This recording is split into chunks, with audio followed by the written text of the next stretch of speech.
अहिले लानुपर्ने हो र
हेलो मैले स्टार्ट गरेँ है त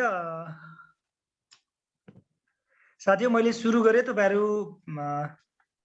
पार्टिसिपेन्ट साथीहरुलाई स्वागत छ सरी फर लेट म तपाईहरुको क्लासको मलाई कसैले बीचमा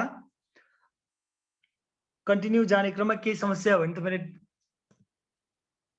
लेख्दै जानु होला म त्यसलाई हेर्दै सम्बोधन गर्दै अगाडि बढ्छु आज मेरो क्लास सुरु गरौँ होस्टमा कोही साथीहरु हुनुहुन्छ भने मलाई चाहिँ कृपया म छुट्टो समय तपाईहरुसँग बसुन्जेल पनि तपाईहरुलाई बढी भन्दा बढी फ्रुटफुल होस् भन्ने चाहिरहेको छु त्यो हिसाबले अगाडि बढ्यो है त साथी हो ओके सर ल हामी आज सुरु गर्ने भनेको मलाई दिनुभएको कोर्समा म सरस्वती कतिसम्म भ्याउँछु त्यहाँसम्म सर भन्दै जान्छु तपाईलाई आवश्यकता पर्ने मेटेरियल म डिक्यानलाई मेल गरिदिन्छु मैले बाहिरै भए हिसाबले म तपाईलाई भन्दै जान्छु कसैलाई के आवश्यकता पर्यो रेकर्ड गरेपछि सुन्न सक्नुहुन्छ र केही समस्याहरु भयो बुझिएन अथवा तपाईलाई कुनै विषय सम्बोधन गर्नुपर्ने भयो भने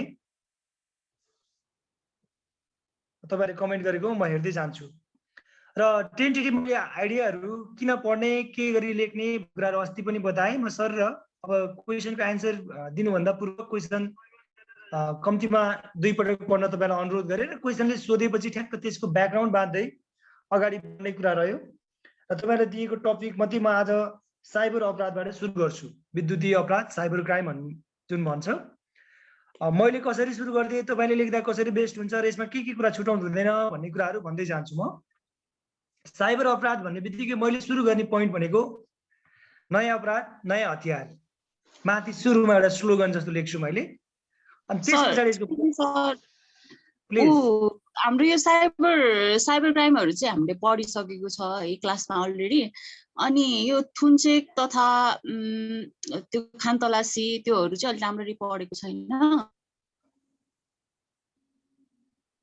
भने पक्राउ खानतलासीको विषय हो हजुर हजुर त्यो पढेको छैन एकजनाले भन्दै थियो अनि त्यो पनि एकचोटी रिपिट गर्नु भनेर एकजनाले भन्दै थियो हाम्रो साथीले अनि फेरि अरु पनि बाँकी छ टपिक पहिला त्यो खानतलासी पढौं अनि त्यसपछि गएर अरु फेरि अरु नपढेकोहरु फेरि पढौं भनेर भन्दै छ साथीहरुले हजुर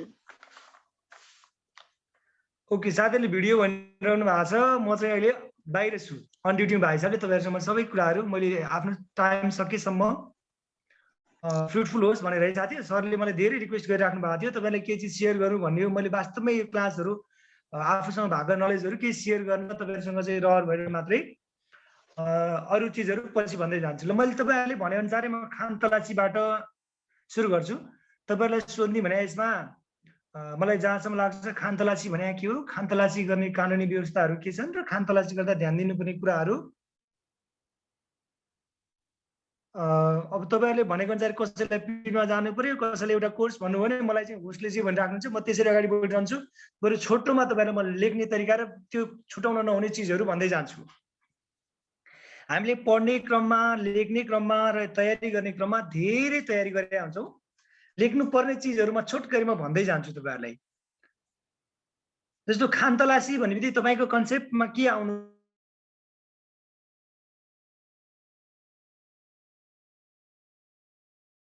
गर्नु पर्यो यो किन गरिन्छ यसको महत्त्व के हो भन्ने कुरा जान्न जरुरी छ यसको परिभाषा जान्न जरुरी हुन्छ सो खानतलासीलाई तपाईले सुरुवात कसरी गर्नुहुन्छ भन्यो भने अब अब म तीनवटा वेबाट सुरुवात गर्ने तरिका बताउँछु पहिला कसैले कुनै विषयमा लेख्नु पर्यो ठ्याक्क एउटा चाहिँ तपाईलाई स्लोगन जस्तो केही आउँछ भने त्यहाँबाट लेख्दा बेटर हुन्छ भन्ने मेरो चाहिँ बुझाइ भएन भने त्यसको कुनै अर्थ शाब्दिक अर्थहरू हुन्छ शाब्दिक अर्थहरूबाट लेख्दा राम्रो हुन्छ त्यो पनि भएन भन्ने हो भने त्यो भने के हो एकदम सिम्पल भाषामा लेखेर अगाडि बढ्दा ठिक हुन्छ जस्तो लाग्छ लाइक दिस खानतलासी भनेको उर्दू भाषाको खानबाट चाहिँ आएको खान भने स्थान हो र तलासी भने खोज्ने काम हो त्यसैले कुनै पनि ठाउँमा खोज्ने कामले खानतलासी भनिन्छ छोटोमा के तपाईले बुझेको तरिका अब अर्कोमा लेख्नु पर्यो भने प्रचलित कानुन बमोजिम अपराध नियन्त्रण एवं अपराध अनुसन्धानको क्रममा आवश्यक प्रमाणहरू संकलन गर्ने उद्देश्यका साथ कुनै पनि व्यक्ति वस्तु स्थान घर तथा सवारीको कानुनी अधिकार प्राप्त अधिकार कर्मीले तलासी लिने काम खानतलासी हो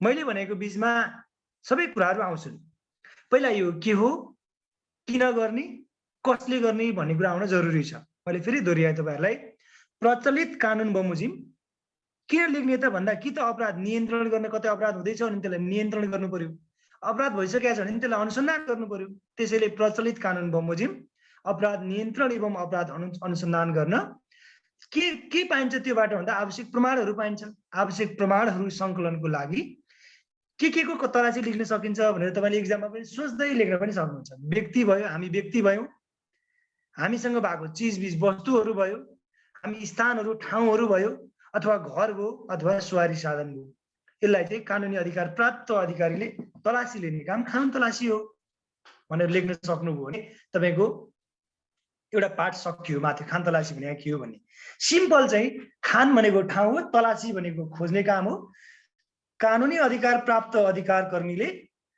अपराध नियन्त्रण तथा अनुसन्धानको क्रममा प्रमाणजन्य वस्तु तलास खोज्ने कार्यलाई खानतलासी भनिन्छ भन्यो भने यसको काम सकियो फौजदारी अपराध नियन्त्रण तथा अनुसन्धानको क्रममा अपराधसँग प्रमाण लाग्ने कुनै पनि प्रमाणजन्य चीज वस्तु कुनै ठाउँमा छ भन्ने चाहे त्यो व्यक्ति होस् चाहे त्यो स्थान होस् चाहे त्यो सवारी होस् त्यहाँ राखेको छ भन्ने मुनासिब शंका लागेमा अथवा भरपर्दो सूचना प्राप्त भयो भने दर्जा पुगेको अधिकार कर्मी भन्छौं हामी अहिले कम्तीमा अनुसन्धानको लागि सहिसाबहरू तोकिएको प्रहरी नायब निरीक्षक तोकिएको हुँदा अब बीचमा आउला यो वरिष्ठलाई के गर्ने भन्ने अहिलेसम्म तपाईहरु त्यसमै हुनुहुन्छ त्यसैले दर्जा पुगेको अधिकार कर्मीले कानुन बमोजिम तलासी लिने काम हो भन्ने हो अब यसमा कहिलेकाहीँ लागु औषध नियन्त्रक भन्नेले चाहिँ तोकेको लागु औषध अहिले असै साहबले पनि गर्न सक्ने त्यहाँको खरदार साहबले पनि खानतलासी गर्न सक्ने भन्ने हुन्छ तपाईँ जब टाइम लियो भने त्यता जोड्दा बेटर होला अब यो मेनली तपाईले किन भन्दा सूचना प्राप्त भयो के को भन्दा अपराधसँग सम्बन्धित विषयवस्तु प्रमाणहरूको त्यसलाई तलासी लिने काम भन्ने खानतलासी हो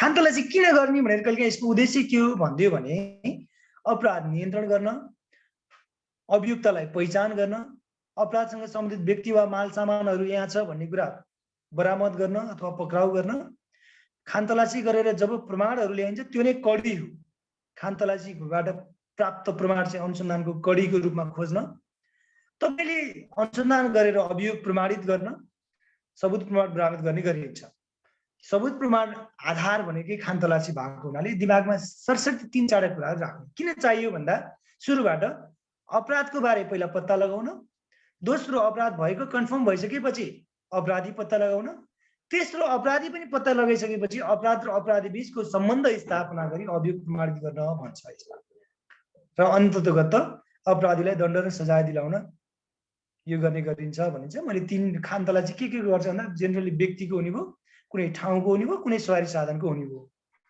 अब तलासी लिँदा यो स्पेस भन्छ एउटा सिद्धान्त छ यसको ठ्याक्कै चाहिँ साइन्टिफिकली पनि हैन एउटा प्र्याक्टिसमा आएको चिज SPACS स्पेस भनेर लेख्छ search properly and completely everything systematically भन्छ के search properly and completely everything systematically भन्छ कसैले यसो लेखिदिनु मन लाग्यो भने एकदमै पूर्ण रूपमा उचित तौरले सबै कुरालाई व्यवस्थित तरिकाले तलासी लिने काम हो भन्ने हो त्यसैले यो तरिकाबद्ध हुन्छ कानुन सम्बद्ध हुन्छ र प्रोसिडियरहरू प्रक्रियापूर्ण हुन्छ भन्छ। यसलाई तीनटा कुरामा भन्नु पर्यो भने अब यो हतारमा चाहिँ खानतलासी गर्नुहुन्न भन्छ।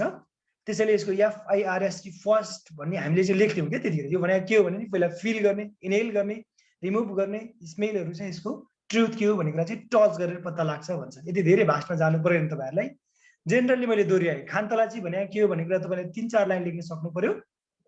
अपराध अनुसन्धान तथा नियन्त्रणको क्रममा प्रमाणजन्य चिजवस्तु कुनै ठाउँमा छ भन्ने भरपर्दो सूचना प्राप्त भए पश्चात अधिकार प्राप्त अधिकारीले तलासी लिने कार्य खानतलासी हो।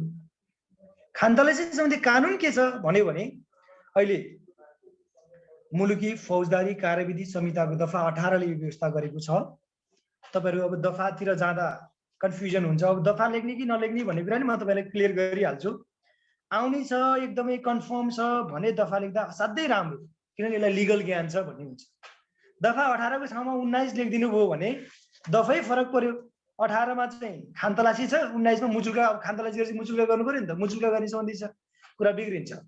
तर तपाईलाई एकदमै मैले चाहिँ के आग्रह गर्छु भने पक्राउ र खानतलासी भन्ने धेरै विषय पनि छैन, जम्मा दुईटा पाटोको चाहिँ सम्झिन्छ। कन्फर्म आउने क्वेशन भावनाले दफा 18 मा उपदफा 1 देखि 15 सम्म यस्तो व्यवस्था गरिएको छ भन्नु नि, भित्र के छ लेख्नु परेन। त्यसैले कन्फर्म छ भने लेख्ने, छैन भने नलेख्ने। नलेखेर बिग्रिएन, लेखेर गलत लेख्यो भने बिग्रियो। त्यसैले खानतलासी सम्बन्धी व्यवस्था मुलुकी फौजदारी कार्यविधि संहिता 2074 को दफा 18 मा उपदफा 1 देखि 20 सम्म व्यवस्था गरिएको छ, जसलाई धेरै उल्लेख गर्न सकिन्छ। तीनटा कुरा लेखिदियो भने पनि थियो। यसलाई सबै कुरा थाहा रहेछ, समयको पाबन्दीले यति कुरा लेख्यो भन्ला। तर दफा 19 मा लेखिएको छ भनेर 14वटै कुरा लेख्नु भयो भने तपाईलाई त्यति राम्रो मान्दैन कानुनी व्यवस्थाहरूको विषयमा के लेख्ने भन्ने। मैले भने फौजदारी कार्यविधि संहिता छ, कसुरको अनुसन्धान सम्बन्धी नियमावली 2075 मा पनि खानतलासीको व्यवस्था गरिएको नियम 11 मा यो दुईटा कुराहरू लेखिदिनु भयो भने हामीलाई करिब करिब खानतलासी गर्न। अर्को तत्त ऐनमा खानतलासी सम्बन्धी विशेष ऐनहरू भन्छ। अहिले तपाईले अब यो फौजदारी कानुन आएपछि यो चाहिँ सामान्य कानुन भयो र विशेष कानुन भनेको यो कानुनले खारेज गर्यो भन्दा बाहेकका फौजदारी कानुनहरू छन्। जस्तो लागु औषध सम्बन्धी लागु औषध नियन्त्रण ऐन छ हाम्रो 2033 को, त्यसले खानतलासीको छुट्टै व्यवस्था गर्छ। तथापि पनि तपाईले खानतलासी सम्बन्धी व्यवस्थामा दुईटा कुरा चाहिँ छुटाउनु भएन। मुलुकी फौजदारी कार्यविधि संहिता 2074, अर्को कसुरको अनुसन्धान सम्बन्धी नियमावली 2075। अब तपाईलाई मैले भनिहालेँ, हात हतियार खर्कजना सम्बन्धी पहिला थियो काटिहाल्यो, अहिले लागु औषध ऐन र प्रहरी ऐन दुईटालाई जोड दिनु भने यो हाम्रो विशेष ऐनहरू हो। यसले तपाईलाई सजिलै बनाउँछ। 4वटा कुराहरू लेखिदिनुहोस्। अब खानतलासी गर्ने कुराहरू मैले 14-15वटा विषयमा के छ भन्ने हुँदैन, यसको ध्यान दिनुपर्ने कुरा के हो भने नि तपाईले अरु कुरा बुझिहाल्नुहुन्छ।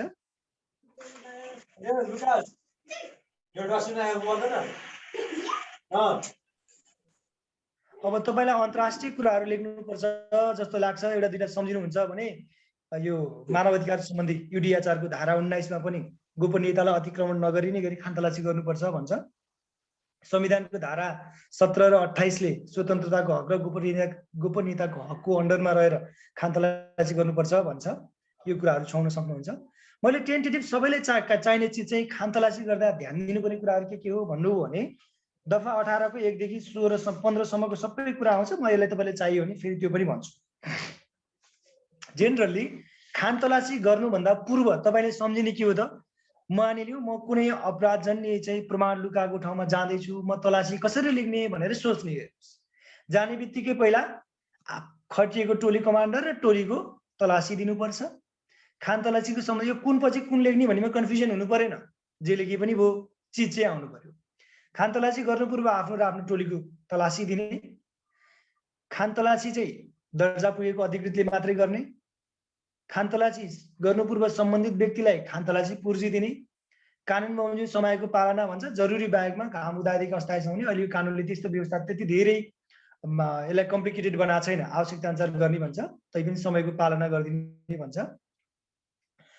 कानुन बमोजिम खानतलासी गर्नुभन्दा पूर्व त्यहाँ महिला छ भने महिलाबाट चाहिँ महिलाको खानतलासी गराउने महिला प्रहरीबाट। यदि महिला प्रहरी छैन भने नजिकको त्यहाँको जो छ पब्लिक महिलाबाट पनि खानतलासी गराउन सक्ने भन्छ खानतलासी गर्ने कुरामा। तत्पश्चात खानतलासी गरिसकेपछि तपाईले जे कुराहरू लिनुहुन्छ नि त्यो नियन्त्रणमा लिएका कुरा चाहिँ उसलाई पूर्जी दिनुपर्छ भन्छ। तपाईले लिएपछि त्यसको मुचुल्का गर्नुपर्छ। कानुन बमोजिम तपाईले लिएको चिज भोलि मुचुल्का नगरिकन लेख्नुभयो भने त्यसको भ्यालिडिटी हुन्न। त्यसैले त्यसको मुचुल्का गर्नुपर्छ। मुचुल्का गरेपछि एक प्रति उसलाई दिने र एक प्रति आफ्नो साथमा लेख्ने भन्छ। अब यसमा टेन्टेटिभ खानतलासी गर्ने क्रममा कम्तीमा चाहिँ अहिले 100 साप हुनुपर्छ भन्छ। त्यसैले मैले कानुनी अधिकार प्राप्त अधिकारी भने हैन, यसलाई तपाईले ख्याल गर्नु होला। यी कुराहरू भने अब अन्तिममा तपाईले लेखिदिने चाहिँ खानतलासी सकिसकेपछि खानतलासीमा सहयोग पुर्याउने टिमलाई चाहिँ धन्यवाद दिई प्रहरीले आफूले त्यहाँ नियन्त्रणमा लिएका जुन चिज वस्तुहरू छ त्यसलाई सुरक्षित तौरले चेन अफ कस्टडी मेन्टेन गर्दै सम्बन्धित कार्यमा ल्याउनुपर्छ भनेर राखिदिनु भने खानतलासीको करिब कुराहरू सकिन्छ। अब यसमा धेरै तपाईहरु भास्टमा जानु भने चाहिँ अब अझै भास्टमा जान सक्नुहुन्छ, तर खानतलासीमा यो भन्दा धेरै जानुपर्छ जस्तो लागेन मलाई। तपाई ठ्याक्क खानतलासी भनेको तपाईलाई आउने भनेको नि खानतलासी भनेको के हो, खानतलासी सम्बन्धी कानुनी व्यवस्था, खानतलासी गर्दा ध्यान दिनुपर्ने कुराहरू, खानतलासी गर्दा ध्यान दिनुपर्ने कुराहरू तपाईहरु 50 वटा बनाउन सक्नुहुन्छ, तर कम्तीमा 5-7 वटा हामीले भनेका कुराहरूलाई छुटाउनु भएन भन्ने हो। मैले सरसर्ती खानतलासीलाई 2 मिनेटमा टुङ्ग्याउँछु। खानतलासी भन्नाले खान भनेको ठाउँ, तलासी भने खोज्ने चिज हो। कुनै पनि ठाउँमा खोज्ने त्यसलाई खानतलासी भनिन्छ।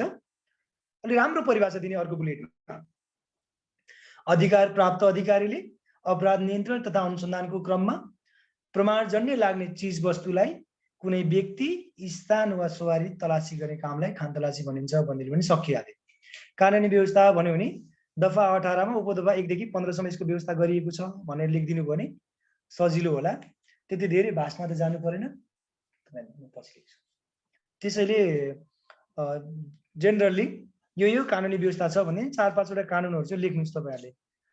मुलुकी फौजदारी कार्यविधि संहिता, कसुरको अनुसन्धान सम्बन्धी नियमावली र विशेष ऐनहरु प्रहरी ऐन र अर्को तपाईहरुले लेख्ने भनेको लागू छ। चाडा कुराहरुलाई छुवाइदिनुस्। युडिएचआर को तपाईले धारा छुवाइदिनु भने राम्रो हो। संविधानको कुरा गर्ने दफा 17 र 28 संविधानको धारा 17 र 28 राख्नु भने राम्रो हो। यसमा ध्यान दिनुपर्ने कुराहरु मैले भने सुरुमा तपाईको भन्ने म दर्जा पुगे अधिकार कर्मी हो कि हैन, मैले आफ्नो तलासी दिए कि दिइन, मैले त्यो पूर्वलाई खानतलासी पुर्जी दिए कि दिइन, खानतलासीको सूचना भन्छ त्यो सूचना दिए कि दिएन, खानतलासी गर्ने बेला महिला छ भने महिलाबाट गराए कि गराएन, खानतलासी गर्ने बेलामा चाहिँ त्यो यदि अब अरु पनि जान सकिन्छ, यदि सरकारी कार्यालय हो भने सरकारी कार्यालय प्रमुखलाई दिनुपर्ने त्यो जानकारी गराइदिनु पर्ने कुराहरु छ। भाषामा तपाई धेरै भित्र छिर्नु परेन, तर लिगल प्रोसिडियर पुरा हुनु पर्यो। म को हुँ, कहाँ तलासी गर्दै छु, दिए कि दिएन, तलासी लिने मान्छे महिला कि पुरुष हो, अब तलासी लिने बेला सुरक्षाको ख्याल गर्नुपर्छ, बाहिर चाहिँ तपाईले चाहिँ प्रपर सेक्युरिटी मेन्टेन गर्नुपर्छ, समयको पालना गर्नुपर्छ भन्ने कुरा भित्री कुराहरु हुन्। मेन चुरो कुरा 5-7 वटा कुराहरु छुटाउनु भएन र अन्तिममा कन्क्लुजनमा खानतलासी सकिसके पश्चात सम्बन्धित व्यक्तिहरुलाई धन्यवाद दिई नियन्त्रणमा लिएका प्रमाणजन्य वस्तुहरुलाई चेन अफ कस्टडी मेन्टेन गर्दै सम्बन्धित कार्यालयमा लई न्यायिक निरूपणको कार्यमा यसलाई उपयुक्त तरिकाले प्रयोग गर्न सकेको खण्डमा कानुनी राज्य मौखिक र सिद्धान्तमा मात्रै नभई व्यवहारिक रूपमा कार्यान्वयन हुने देखिन्छ भन्दिनु भने केही न केही कुरा आइहाल्छ। ल खानतलासी मैले गरेको सक्न लाग्यो साथी, यसमा केही छ? छैन नि सर, हामीलाई बरु हजुरले अघि सुरुमा भन्नुभयो त्यो साइबर क्राइम त्यो चाहिँ पढाइदिनु पर्यो, हामीले क्लासमा पनि त्यो पढेको छैन। ओके, मलाई उसले भने म दुवै सक्छु, खानतलासी र पक्राउको विषय सक्छु, त्यसपछि तपाईले भन्नुभएको नै छ यो सर हामीले पढिसकेका छौं क्लासमा हैन, यो चाहिँ हामीले पढिसकेका छ, यो हामी रिभाइज गरिहाल्छौं आफै। बरु साइबर क्राइम सर अब असयहरुको त अब लिखित आउन लागिसक्यो, त्यही भएर अब इन्स्पेक्टरहरुको त बाँकी नै छ नि त अलिकति टाइम त। हाम्रो त नर्मल कुरा त अनि खानतलासी यो त आफै पढ्नु पर्यो नि त घरमै बसेर। साइबर क्राइम मैले भने हैन नि त, त्यहाँ अर्को एउटा साथी थियो उले सुन्दर भन्नेले सुन्दरजीले चाहिँ उहाँले भन्नुभयो थियो, अनि त्यही भएर मैले रिक्वेस्ट गरेको हैन सर। त्यसमा धेरै नभए त्यसमा तपाईले भनेको मैले खानतलासी सकिहाले, म पक्राउलाई बढीमा 5 मिनेटमा सकिहाल्छु, अनि त्यसपछि तपाईको विषय गइहाल्यो, त्यसपछि सबैको कुरा पनि आयो, तपाईहरुलाई पनि सजिलो हो। मैले 5 मिनेटमा यो अगाडिको पार्ट गइहाल्छु।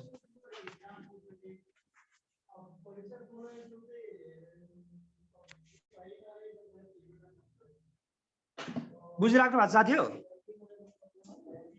ल खान्तलाई चाहिँ सकिसक्यो भने म तपाईँलाई पक्राउ छोटकरीमा बताउँछु, त्यस पछाडि तपाईँले भनेकै सम्बोधन गर्दै जान्छु। म तपाईँहरूकै समस्या सम्बोधन गर्नको लागि छु भन्यो भने म यथाशक्य चाहिँ तपाईँहरूमा त्यता लिएर जान्छु। Okay sir.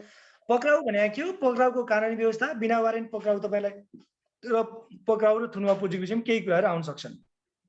त्यसैले पक्राउ भने के हो? पक्राउको प्रकारहरू के छन्? पक्राउ सम्बन्धी कानुनी व्यवस्था के छ? पक्राउ गर्दा ध्यान दिनुपर्ने कुराहरू के हुन् भन्छ। एकदम सजिलो तरिकाले बुझ्नेलाई भाष लिने होइन। सजिलो तरिका कसलाई पक्राउ गर्ने, कसले पक्राउ गर्ने, किन पक्राउ गर्ने, मैले तीनटा कुरा भने। कसले कसलाई किन पक्राउ गर्ने भन्ने कुरा तपाईँले बुझ्नु भने लेख्न सकिहाल्नुहुन्छ। कसले भन्दा अधिकार प्राप्त अधिकारीले, कसलाई भन्ने त अपराध गरेको अथवा गर्न लागेको अथवा गरिरहेको व्यक्ति, किन गर्ने त भन्दा अपराध नियन्त्रण तथा अनुसन्धानको सिलसिलामा। यति तीनटा कुरा। त्यसैले अपराध अनुसन्धान तथा नियन्त्रणको सिलसिलामा कुनै पनि व्यक्तिलाई सत्य तथ्य बुझ्नको लागि कानुन बमोजिममा अख्तियार प्राप्त व्यक्तिले निश्चित विधि र प्रक्रिया अवलम्बन गरी नियन्त्रणमा लिने वा निजको व्यक्तिगत स्वतन्त्रतामाथि रोक लगाउने कार्य पक्राउ हो। परिभाषा लेख्नु पर्यो भने मैले छोटोमा भने कुनै अपराध भइरहेको वा हुन लागेको थाहा पाउने जसले हामीलाई सूचना दिन्छ नि, त्यो सूचना प्राप्त भए पश्चात गर्ने कार्य हो। त्यसैले अपराध अनुसन्धान तथा नियन्त्रणको सिलसिलामा कुनै पनि व्यक्तिलाई वास्तविक सत्य तथ्य बुझ्नको लागि कानुनी अख्तियार प्राप्त व्यक्तिले कानुनको निश्चित विधि र प्रक्रिया हुन्छ त्यो पुरा गरी नियन्त्रणमा लिने काम। यो नियन्त्रण लिएपछि के हुन्छ त भन्दा व्यक्तिगत स्वतन्त्रतामाथि रोक लगाइया हुन्छ, यसलाई पक्राउ भनिन्छ। त्यसैले अपराध नियन्त्रण तथा अनुसन्धान गर्नको लागि कानुनी अख्तियार प्राप्त व्यक्तिले विधि र प्रक्रिया पुरा गरी नियन्त्रणमा लिने कार्यलाई पक्राउ भनिन्छ। अपराध गरेको वा गर्न लागेको मैले तपाईँलाई भनिहालेँ। यसमा संलग्न व्यक्ति पनि हुन सक्छ, मतियार पनि हुन सक्छ, उद्योगकर्ता पनि हुन सक्छ। अब तपाईँले त्यस पछाडि पक्राउ भएको चाहिँ यो विषयलाई हामीले किन पक्राउ गर्ने भन्ने कुरा जान्न जरुरी हुन्छ। अब अहिले त तपाईँले पक्राउ, मैले तपाईँलाई यसमा लेख्ने तरिका छुटाएछु सुरुमा। पक्राउ भने के हो? लेख्ने बित्तिकै थुन अनि सुन भन्ने कानुनी विधि र प्रक्रियाबाट हामी सुन अनि थुन भन्ने कानुनी विधि र प्रक्रिया अवलम्बन गर्दैछौँ भनेर लेखिदिने, अथवा माथि थुन अनि सुन पहिले, सुन अनि थुन अहिले भनेर लेख्ने। पहिला के हुन्थ्यो? मान्छेलाई थुन्थ्यौँ अनि उसका कुराहरू सुन्थ्यौँ। पहिला यो मान्छे हो अपराधमा संलग्न हो कि भन्ने कुरा हामी सुन्छौँ, प्रमाण भिडाउँछौँ अनि मात्रै मान्छेलाई नियन्त्रण लेख्छौँ भन्ने हो। अहिले खैर हामी कतिसम्म कानुन गर्दैछौँ भन्ने हो, हर्डली प्र्याक्टिसमा छौँ।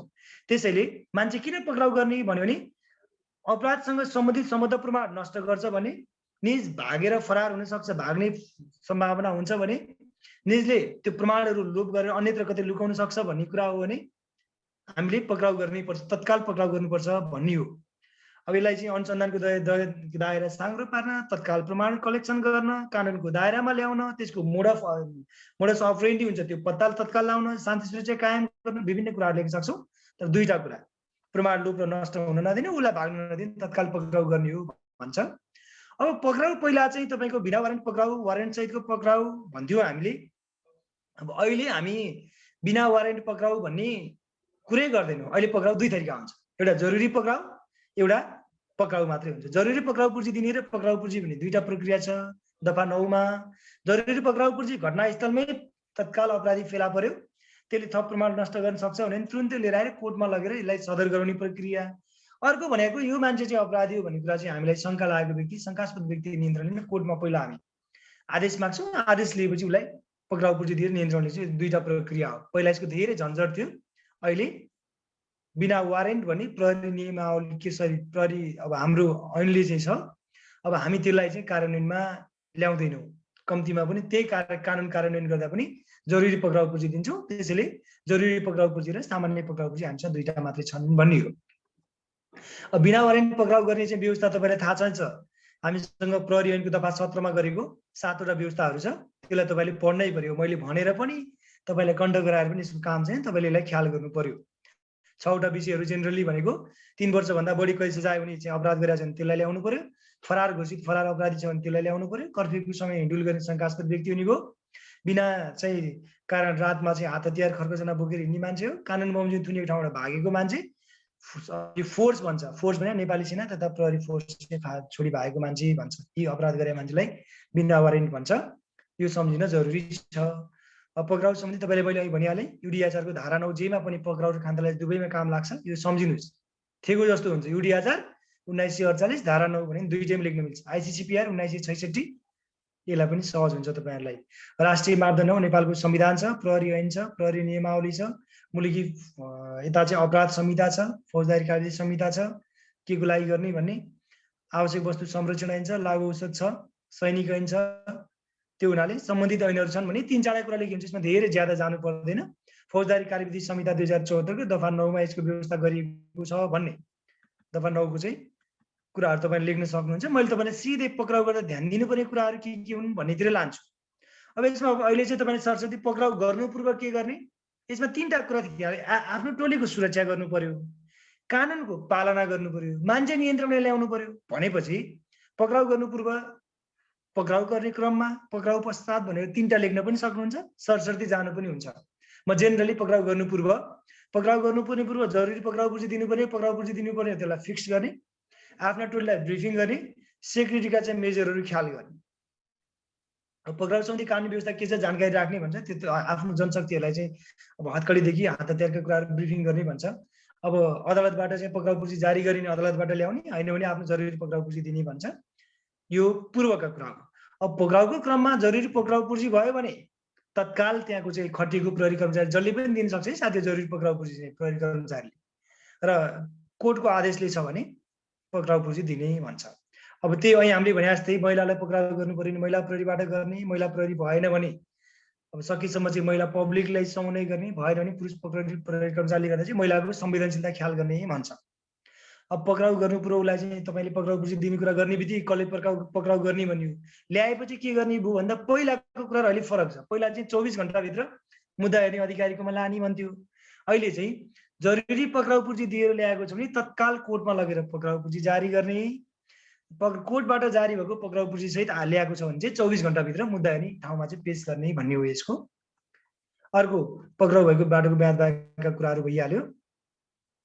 त्यस पछाडि अब नाबालक, वृद्ध तथा गर्भवती छ भने यिनीहरूलाई 3टा विषय सम्झिनुपर्छ। नाबालक, वृद्ध तथा गर्भवती हतकडी नलगाउने भन्छ।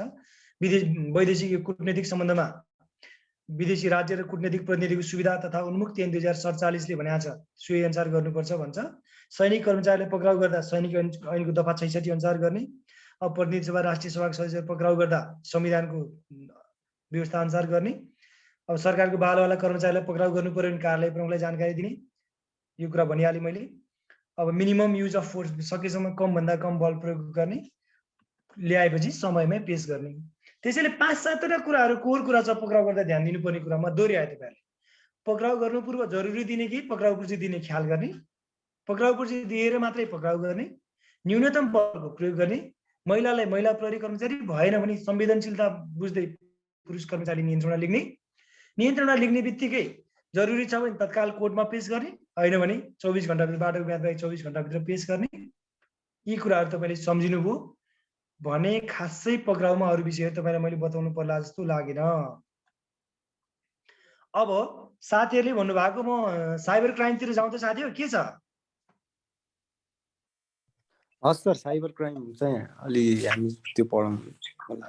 साइबर क्राइममा पनि तपाईँले एकदमै सिम्पल लेख्ने। साइबर क्राइम भने हामीसँग तपाईँले के बुझ्नु पर्यो भने म तपाईँलाई थोरै इक्जाम्पल दिएर जान्छु। अहिले क्रिप्टो करेन्सी भन्ने आइरहेछ।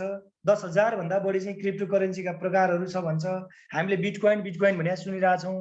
अब हामी अस्ति तपाईँले सुन्नुभयो होला, राष्ट्र ब्याङ्कले 2019 को कानुन बमोजिम क्रिप्टो करेन्सी कारोबार गर्न नपाउने भन्यो। जबकि नेपालमा फोन कति सालमा आयो, नेट कति सालमा आयो तपाईँलाई जग्जाएर छु। त्यस्तै गरी हामीसँग अहिले पनि विद्युतीय कारोबार ऐन 2063 छ।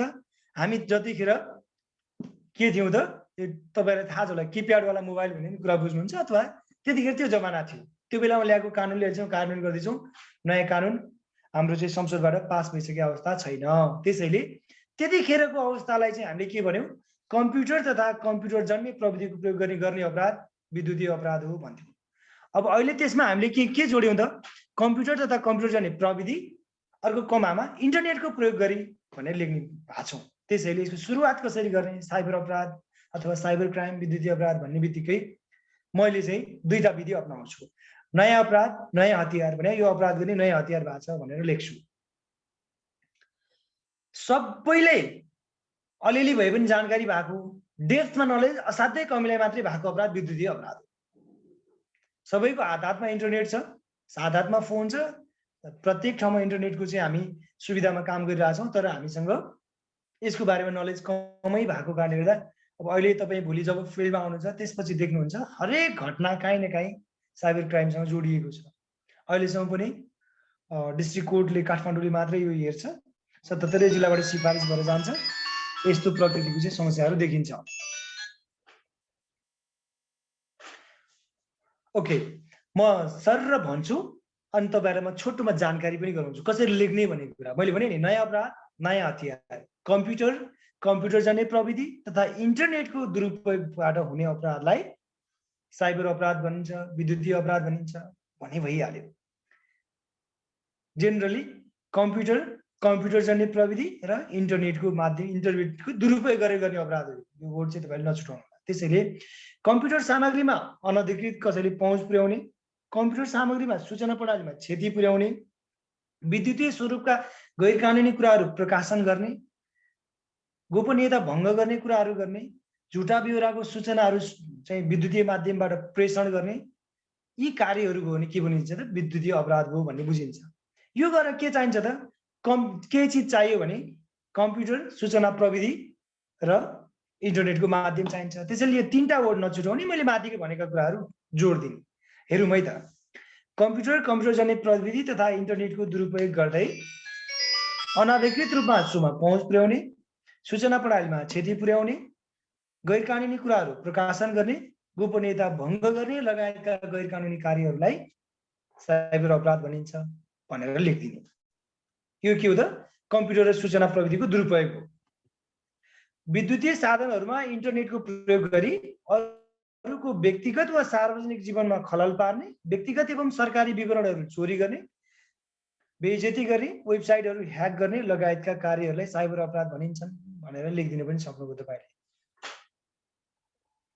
अर्को आयो कम्प्युटर प्रविधि तथा इन्टरनेट मार्फत कम्प्युटर संयन्त्रलाई नै वा औजार वा हतियारको रूपमा प्रयोग गर्ने र अरूको कम्प्युटर वा कम्प्युटर संयन्त्रलाई निशाना बनाई सञ्चालन गर्ने अपराध हो। यहाँ तीनटा कुरा हो, कम्प्युटर प्रविधि र इन्टरनेटको माध्यमबाट प्रयोग पनि कम्प्युटरको संयन्त्रलाई, यो औजारलाई चाहिँ हतियारको रूपमा प्रयोग गर्नु पर्यो, अरूकै कम्प्युटर तथा कम्प्युटर संयन्त्रलाई अट्याक गर्नु पर्यो। आफूसँग त्यही चिज हुनु पर्यो, अरूलाई त्यही चिजले अट्याक गरे हुनु पर्यो र प्रविधिको प्रयोग हुनु पर्यो। यसलाई तीनटा ट्रायङ्गलबाट देखाउनु गरेको छु मैले, तपाईँले पनि त्यसलाई देखाउनु भयो भने बेटर होला भन्ने लाग्छ।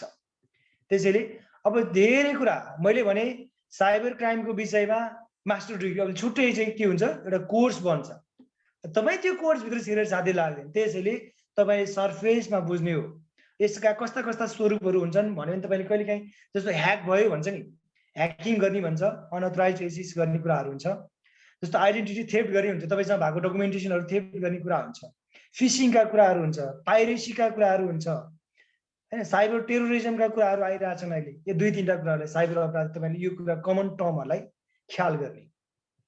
अब तपाईँले बुझ्नु कतिको थाहा छ, यो 1820 मा चाहिँ खास यो फ्रान्समा यो कपडा उद्योगमा नयाँ मेसिनको प्रयोग गरेर कपडा बुन्न जान्यो र त्यो तरिका चोर्यो भनेर साइबर क्राइम लाग्यो भन्छ। अब यो 1820 भने 19औं शताब्दीतिरका कुरा मैले गर्दैछु तपाईँहरूलाई। त्यो बेलामा एउटा कतै जोड दिनु मजा आउँछ, त्यो तपाईँलाई मन लाग्यो भने डिटेलमा तपाईँलाई किन जान्नु पर्यो र हुन चाहिँ त्यहाँ के भएको थियो त भन्दा फ्रान्समा एउटा कपडा उद्योग थियो, कपडा उद्योगमा एउटा प्रविधिको प्रयोग गरेर चाहिँ उसले त्यो बुन्न जाने, कपडाहरू बुन्न जाने, त्यही कुरा त्यहाँ काम गर्ने कर्मचारीले त्यसलाई कपी गरिदियो, उसले अन्त गरेर त्यसलाई सुरुवात गरिदियो भने चाहिँ मेरो टेक्नोलोजी चोर्यो भनेर पहिलो मुद्दा चलेको थियो। नेपालमा मैना भर्सेस विकास भन्छ, अलिअलि ल पढेकोलाई चाहिँ आइडिया होला तपाईँलाई, मैना धिताल भर्सेस विकास थापाको कुरा हो। यता धेरै जानु परेन, वर्ल्डको फर्स्ट केस भनेको फ्रान्सको कपडा उद्योगबाट यसको चाहिँ उठान भएको देखिन्छ भन्दै भइहाल्यो नि, कसले डेटमा तपाईँलाई सोध्छ र छोटोमा लेखिदिँदा त्यो हुन्छ। मैले अहिले तपाईँलाई भने नि कम्प्युटरमा भाइरस सम्प्रेषण गराइदिने, साइटिक चोरीहरू गर्ने, चरित्र हत्या गर्ने, बैंक तथा वित्तीय संस्थाहरूको ठगी गर्ने, डेबिट कार्ड क्रेडिट कार्डहरूको फर्जी प्रयोग गर्ने, सरकारी तथा व्यक्तिगत सूचनाहरू चोर्ने, भाइरस अरूको कम्प्युटरमा पठाइदिएर चाहिँ अर्काको प्रणाली नै ध्वस्त बनाइदिने, ब्ल्याकमेलिङ गर्ने, थ्रेट गरिराख्ने, समाचारहरू गलत रूपमा सम्प्रेषण गरिदिने। अब ग्रिन कार्डको प्रलोभन देखाएर चाहिँ बिचमा एकचोटि त्यो अपराध गर्ने प्रक्रिया बढाएको थियो भने अब तपाईँलाई थाहा छ एकचोटि चाहिँ राष्ट्रपतिकै चाहिँ फेसबुक ह्याक भयो, अब मन्त्रालयकै चाहिँ भयो, यसमा त्यो एउटा टिम स्वस्तिका भन्ने चाहिँ एउटा अकाउन्टबाट ह्याक भएको कुराहरू आएको थियो। एउटा अर्धपागल भन्ने चाहिँ एउटा फेसबुक चाहिँ एउटा ग्रुप बनाएर यसबाट चाहिँ ह्याक भएको कुराहरू आएको थियो। एउटा फ्युजन जयाजा भन्ने यो गभर्मेन्ट वेबसाइट चाहिँ ह्याकर थियो। अब तपाईँले यति डेप्थमा जानु परेन। त्यसैले साइबर अपराध भने के हो त? कम्प्युटर जन्य प्रविधि इन्टरनेटको माध्यमबाट गर्ने अपराध हो। यो अपराधबाट व्यक्ति मात्रै नभएर संस्था मात्रै नभएर राज्य आफै पनि भिक्टिम हुन सक्छ भन्ने कुरा विभिन्न समयमा राज्यका विशिष्ट व्यक्तित्वहरूको ह्याक भएको कुराहरूबाट समेत हामी बुझ्न सक्छौँ भनेर लेख्दिने। अब यसलाई कहिलेकाहीँ चाहिँ तपाईँलाई अब छोटो भन्छमा 5 मार्क 7 मार्क कतिमा सोद्धाखेरि तपाईँलाई चाहिँ साइबर अपराध भनेको यसबाट रोक्न के गर्नुहुन्छ, सावधानी के अपनाउनुहुन्छ भन्ने टाइपको क्वेसनहरू कहिलेकाहीँ सोध्न सक्छ। त्यसैले यसलाई चाहिँ अब साइबर क्राइम रोक्नु पर्यो भने पहिलो विषय भनेको यो घटनास्थल विहीन हुन्छ। सामान्यतया कसैलाई पनि थाहा हुँदैन। सुरुमा गोप्य स्थानबाट यसको काम हुन्छ। कतिपय अवस्थामा पीडित पक्षलाई समेत तत्काल जानकारी पाउन सक्दैन। कतै आफ्नो ह्याक भइसक्यो भने पछि मात्र त्यसलाई जानकारी हुन्छ। त्यसैले यसको लागि चाहिँ यो साइबर क्राइम भने व्हाइट कलर क्राइम हो पनि भन्छ के। यो भनेको कस्तो जस्तो पाए जस्तो लेम्यानले नपढे अनपढ मान्छेले गुहारले त्यो गर्न सक्दैन। यो गर्यो भने पढे लेखेका मान्छे भन्छ नि सफेद अपराध भन्छ यसलाई, व्हाइट कलर क्राइममा जोडिन्छ। अब तपाईँले यतातिर व्याख्या गर्नुपर्ने फेरि टाइम लाग्ला, मैले गइनँ भन्नाले व्हाइट कलर क्राइम भनिन्छ। त्यसैले यसलाई चाहिँ यो असाध्यै कम्प्लिकेटेड हुने, यो चाहिँ सीमाविहीन अपराध हुने भएको हुनाले नि हामी यसमा सजग हुन जरुरी छ। यसमा के गर्न सकिन्छ त भन्दा पहिलो कुरा साइबर अपराध सम्बन्धको बारम्बार सबैलाई आम लेम्यानलाई समेत यसमा जानकारी गराउनुपर्छ।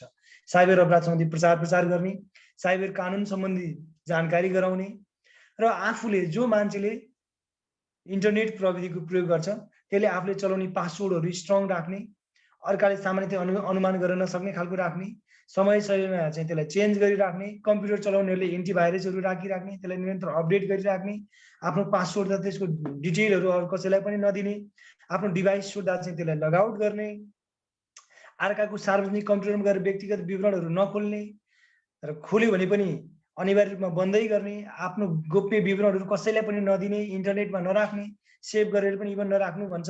सार्वजनिक स्थलमा राखिएको निःशुल्क वाइफाईहरूको चाहिँ सामान्यतया प्रयोग नगर्नु भन्छ। फोनको माध्यमबाट कसैले आफ्नै चाहिँ नजिकको मान्छेले आमाले माग्नु बुवाले माग्नु भने नि फोनबाट पासवर्ड नदिने, ट्र्याकिङ परिराखेको हुनसक्छ। अनलाइन मार्फत गरिने कारोबारहरू एकदम सुरक्षित वेबसाइटहरूको प्रयोग गर्ने, तपाईँ सेक्युर भएर मात्रै गर्ने, अननोन सोर्सबाट आएको इमेलहरू सकेसम्म नखोल्ने, तपाईँको ब्याकअप चाहिँ आफ्नो डाटाहरू जहिले पनि हार्ड डिस्कमा ब्याकअप राखिराख्ने। अब चाहिँ वाइफाईको पासवर्डहरू पनि तपाईँले एकदम एउटा प्रोटेक्टेड किसिमको राख्ने, निरन्तर रूपमा हरेक चिजहरू अपडेट गरिराख्ने, आफन्त तथा चाहिँ आफ्ना कुनै कर्मचारीलाई यो कुरामा जानकारी पनि तपाईँले तुरुन्तै सेयर गर्ने, आफ्ना कर्मचारीहरूलाई आफन्तहरूलाई यो विषयमा जानकारी गरेर राख्ने, साइबर अपराध सम्बन्धी पीडित भएको थाहा पाउनेबित्तिकै तत्काल प्रहरीलाई खबर गर्ने, अनावश्यक भ्रम अहिले छ नि, अहिले धेरै जस्तो आउने इमोमा, भाइबरमा, वाट्सएपमा तपाईँलाई यो पर्यो त्यो पर्यो भन्दै आउने खालको यस्ता कुराहरू हुन्छन्। यस्तो भ्रममा नपर्ने, वास्तविकता कुरा के हो भन्ने कुरा नबुझिकन नजानिकन त्यो भ्रमको पछि नलाग्ने भन्छ। सामाजिक सञ्जालमा व्यक्तिगत विवरणहरू सकेसम्म धेरै हामी अब अलि धेरै के भन्छ यसलाई प्रचारमुखी हुन्छौँ, त्यस्तो नगर्ने भन्छ। सामाजिक सञ्जालमा आफ्नो व्यक्तिगत विवरणहरू धेरै नराख्ने भन्छ। अब यसको यी विषयहरू मैले तपाईँलाई नि 5-7 कुराहरू सम्झिनु पनि लेख्न सकिहालिन्छ। नेपालमा के छ त यसको भन्दा विद्युतीय कारोबार ऐन अहिले पनि 2063 छ।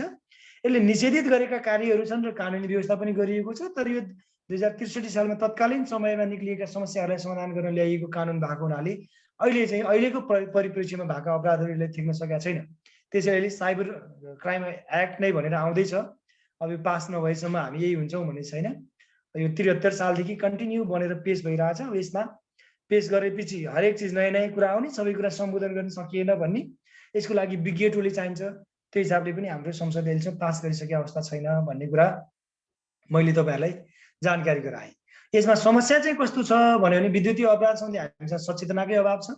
मैले भने पुरानो कानुन छ, नेपालमा रहेर विदेशमा पनि अपराध गर्न सक्छ र विदेशमा रहेर नेपालमा पनि गर्न सक्ने छ। सामाजिक सञ्जालहरूबाट, विभिन्न सोसियल मिडियाहरूबाट सर्भिस प्रोभाइडरहरूलाई दुरुपयोग गरिरहेको स्थिति छ। सर्भिस प्रोभाइडरले सर्भिस चाहिँ दिने तर त्यसको विषयमा सचेत गराउने काम कम गरेर देखिन्छ। सूचना प्रविधि न्यायाधिकरण गठन गर्नु भने तत्काल 2063 सालमै कानुन बन्यो, तर सूचना प्रविधि न्यायाधिकरण अहिलेसम्म गठन हुन सकेन। अनुसन्धान गर्नको लागि पनि चाहिँ यो जुन सुनवाई हुने चाहिँ काठमाडौँ जिल्ला अदालतमा मात्रै भएको हुनाले देशव्यापी रूपमा यसलाई सञ्जाल फैलाउन सकेका छैन। म्युचुअल लिगल असिस्टेन्स भन्छ, एमएलए भएको छैन हाम्रो, त्यो हिसाबले नै हामीलाई गाह्रो छ। हदम्याद 35 दिन भनेको छ, 35 दिनभित्र अनुसन्धानमा हामीले बाधै छ। नयाँ नयाँ प्रविधिहरू प्रयोग भइरहेको छ, प्रयोगकर्ताहरूलाई अवेरनेसको कमी छ। अब हामी 40 देखि 50 जस्तो चाहिँ मुद्दा दर्ता जेनरली हुन्छ भन्छ क्या प्रत्येक जिल्लामा। यसको कम्तीमा 40 देखि 50 वटा एउटा जिल्लाले मुद्दा चाहिँ रिफर गरेको केसेसहरू आउँछ भन्ने यो छ। अहिले चाहिँ नेपाल पुलिसले पनि साइबर ब्युरो भनेर छुट्टै ब्युरो नै स्थापना गरिसकेका स्थिति छ। अब साइबर क्राइमको अनुसन्धान कसरी हुन्छ भन्यो भने तपाईँले 5-6 वटा प्रोसिडियर आउनुपर्छ। पहिला अरू जस्तो अरू अनुसन्धान र यसको अनुसन्धान अलिकति फरक छ, किनभने यसमा जबसम्म सूचना आउँदैन, सूचना नआएसम्म पीडितको हो भन्ने कुरा पहिचान नभएसम्म अपराधीको हो भने जानै सकिँदैन।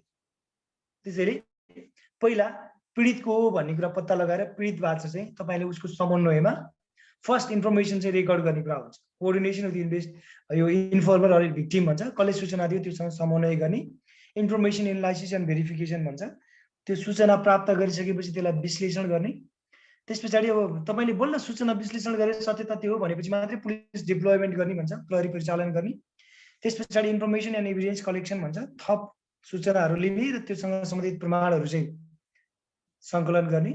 त्यस पछाडि बल्ल चाहिँ केस एनालाइसिस गर्ने भन्छ। एनालाइसिस गरेपछि अफेन्डरहरू को छ त्यसलाई फाइन्ड आउट गर्ने, अफेन्डरलाई चाहिँ त्यसलाई एरेस्ट गर्ने, बल्ल अनि डकुमेन्टेसनको पार्ट सक्ने र प्रोसिक्युसन भने अभियोजनको पार्टमा जाने भन्छ। सरसर्ती पहिला सूचना प्राप्त गर्ने, भिक्टिम अथवा इन्फर्मर सूचनादातासँग समन्वय गर्ने, सूचनाहरू सङ्कलन गरिसकेपछि त्यसको एनालाइसिस गरेर पुलिस डिप्लोयमेन्ट गर्ने, बल्ल इन्फर्मेसनलाई चाहिँ भेरिफिकेसन गरेर इन्टेलिजेन्स आइसक्छ त्यतिखेरसम्म अनि हामी त्यो पुलिस डिप्लोयमेन्ट गरेर इभिडेन्सहरू कलेक्सन गर्ने, मुद्दाको विश्लेषण गर्ने भन्छ, केस एनालाइसिस गर्ने। त्यस पछाडि बल्ल अफेन्डर हामी को भन्ने कुरा यो यसको अनुसन्धानको पाटो अलिक गाह्रो छ। नेसनल मात्रै नभएर इन्टरनेसनल कोअर्डिनेसन गर्नुपर्ने पाटोहरू हुन्छ। जस्तो तपाईँलाई थाहा छ, जस्तो फेसबुककै कुरा पनि हामीसँग डेटा हुँदैन। हामीले इन्टरनेसनल अब हामीले साउथ एसियासँग चाहिँ कोअर्डिनेसन गर्नुपर्ने पार्ट हो, कहिलेकाहीँ यो नभएर यसको चाहिँ हेडक्वार्टरसँगै कुरा गर्नुपर्ने पार्ट हो। छन् विविध समस्याहरू छन्, तथापि पनि यसलाई हामी अफेन्डरलाई एरेस्ट गरिसके पछाडि यसको सबै डकुमेन्टेसनका कामहरू गर्छौँ। तपाईँहरू अरू अनुसन्धान भन्ने बित्तिकै पहिला पक्राउ गर्नेबाट सुरु गर्नुहुन्थ्यो नि, यसको चाहिँ करिब करिब धेरै कुराहरू इन्टेलिजेन्समा कन्भर्ट भइसकेपछि मात्रै अफेन्डरहरू पक्राउ गर्ने स्थिति आउँछ। यो कुराहरू तपाईँले जान्न जरुरी छ। र मैले फेरि पनि साइबर क्राइम भने तपाईँले एकदमै सिम्पली लेख्ने, यसको प्रयोग गरेर यस्तो अपराध हुन्छ भन्ने हो, त्यसपछि सिद्धियो। यसकोबाट के गर्यो भनेबाट बच्न सकिन्छ, हामीसँग कस्तो समस्या छ भन्ने कुरा पनि मैले तपाईँलाई जानकारी गराएँ। ल साथी, यो पछाडि तपाईँहरूको चाहिँ यो गरिदिए हुन्थ्यो सरले भन्ने हो नि, म एउटा टपिक अब भ्याउँछु, तपाईँले भनेकोमा जान्छु। यो असै साथीहरूको र इन्स्पेक्टर साथीको यो मनी लन्ड्रिङको पार्ट पढ्नुपर्छ कि पर्दैन? सम्पत्ति शुद्धिकरण के छ आजको कोर्समा तपाईँलाई अहिले?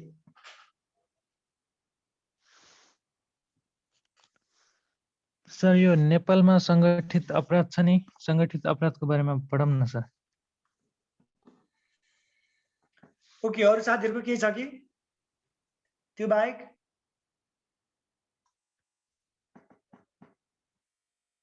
अरू हाम्रो साथीहरू चाहिँ होस्ट साथीहरूले पनि भन्दै हुन्छ त्यसमा केही छ भने, नत्र भने म साथीहरूले भनेको अब सङ्गठित अपराधतिर टेन्टेटिभ कुराहरू तपाईँलाई लिएर जान्छु।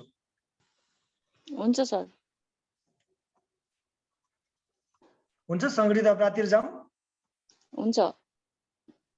ल, सङ्गठित अपराधमा चाहिँ तपाईँले जेनरली जान्नुपर्ने कुराहरू के हो भने, सङ्गठित अपराध भनेको के हो भन्ने भन्दा पनि हामीसँग चाहिँ धेरै जस्तोमा नेपालको ट्रेन्ड के छ भन्ने कुराहरू जोडेर आइरहेको पाउँछौँ हामीले सङ्गठित अपराधमा।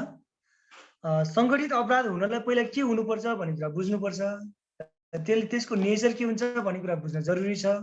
र त्यो सङ्गठित अपराधको इन्भेस्टिगेसन कसरी हुन्छ, इन्टरनेसनल चाहिँ कोअर्डिनेसन गर्नु पर्यो भने के गर्नुपर्छ भन्ने कुरा पनि हामीले अहिले पर्दैन पछि त्यसरी जान जरुरी छ। ल, तपाईँले सङ्गठित अपराध सुरु गर्ने बित्तिकै दिमागमा के ल्याउनुपर्छ? 3 वा 3 भन्दा बढी व्यक्ति पनि जान्नुपर्छ। अब सङ्गठित अपराधलाई तपाईँले जस्तो बिचमा सुरुमा के लेख्नु, सुरुमा चाहिँ कसरी चाहिँ जाँदा ठिक हुन्छ भने कसैलाई कुनै कुरा तपाईँले अब यही कुरा हो लेख्ने भन्ने त भएन, तर एउटा स्लोगन जस्तो एक लाइन लेखिदिने बानी बसाल्नु पनि त्यसले असाध्यै राम्रो गर्छ। त्यो राम्रो गर्छ भनेर इक्जाममा गएर कपी लेख्न थाल्यो, लेख्न थालेपछि अनि के होला यो भनेर सोच्न थाल्यो त बिग्रिहाल्यो साथी। अगाडि मेन कुराहरूको चाहिँ सुचट्ट बनाउने, जस्तो अब सङ्गठित अपराध अब यसलाई चाहिँ कसरी जोड्न सकिन्छ भने अपराधी र अपराधको बारेमा बुझ्नु पर्यो। एउटा पीडित भनौँ न, पीडित एकजना पनि हुन सक्ने, अपराधी 3 वा 3 भन्दा बढी हुनुपर्ने, ट्यागका माथि लेखिदिने के, जेबाट सुरु गरिदिने भयो, अथवा 3 भन्दा 3 बढी हुनुपर्ने, राष्ट्रिय मात्रै नभएर अन्तर्राष्ट्रिय रूपमा पनि जालो फैलिँदै गएको, नियन्त्रण गरेर थप झन्झट हुँदै गएको, जेबाट सुरु गरिदिने भयो, टक्क त्यसलाई इन्भर्टेड कमा राखिदिने अनि तलबाट जाने। 3 वा 3 भन्दा बढी व्यक्तिहरू मिली व्यवस्थित एवं सङ्गठित रूपमा, र यो निरन्तर पनि हुन्छ, निरन्तर गर्ने अपराध एवं गैर कानुनी कार्य नै सङ्गठित अपराध हो। भनेपछि 3 वा 3 जना भन्दा बढी मिलेर यो के हुन्छ, एउटा म्यानेजरियल सेक्टरमा जान्छ।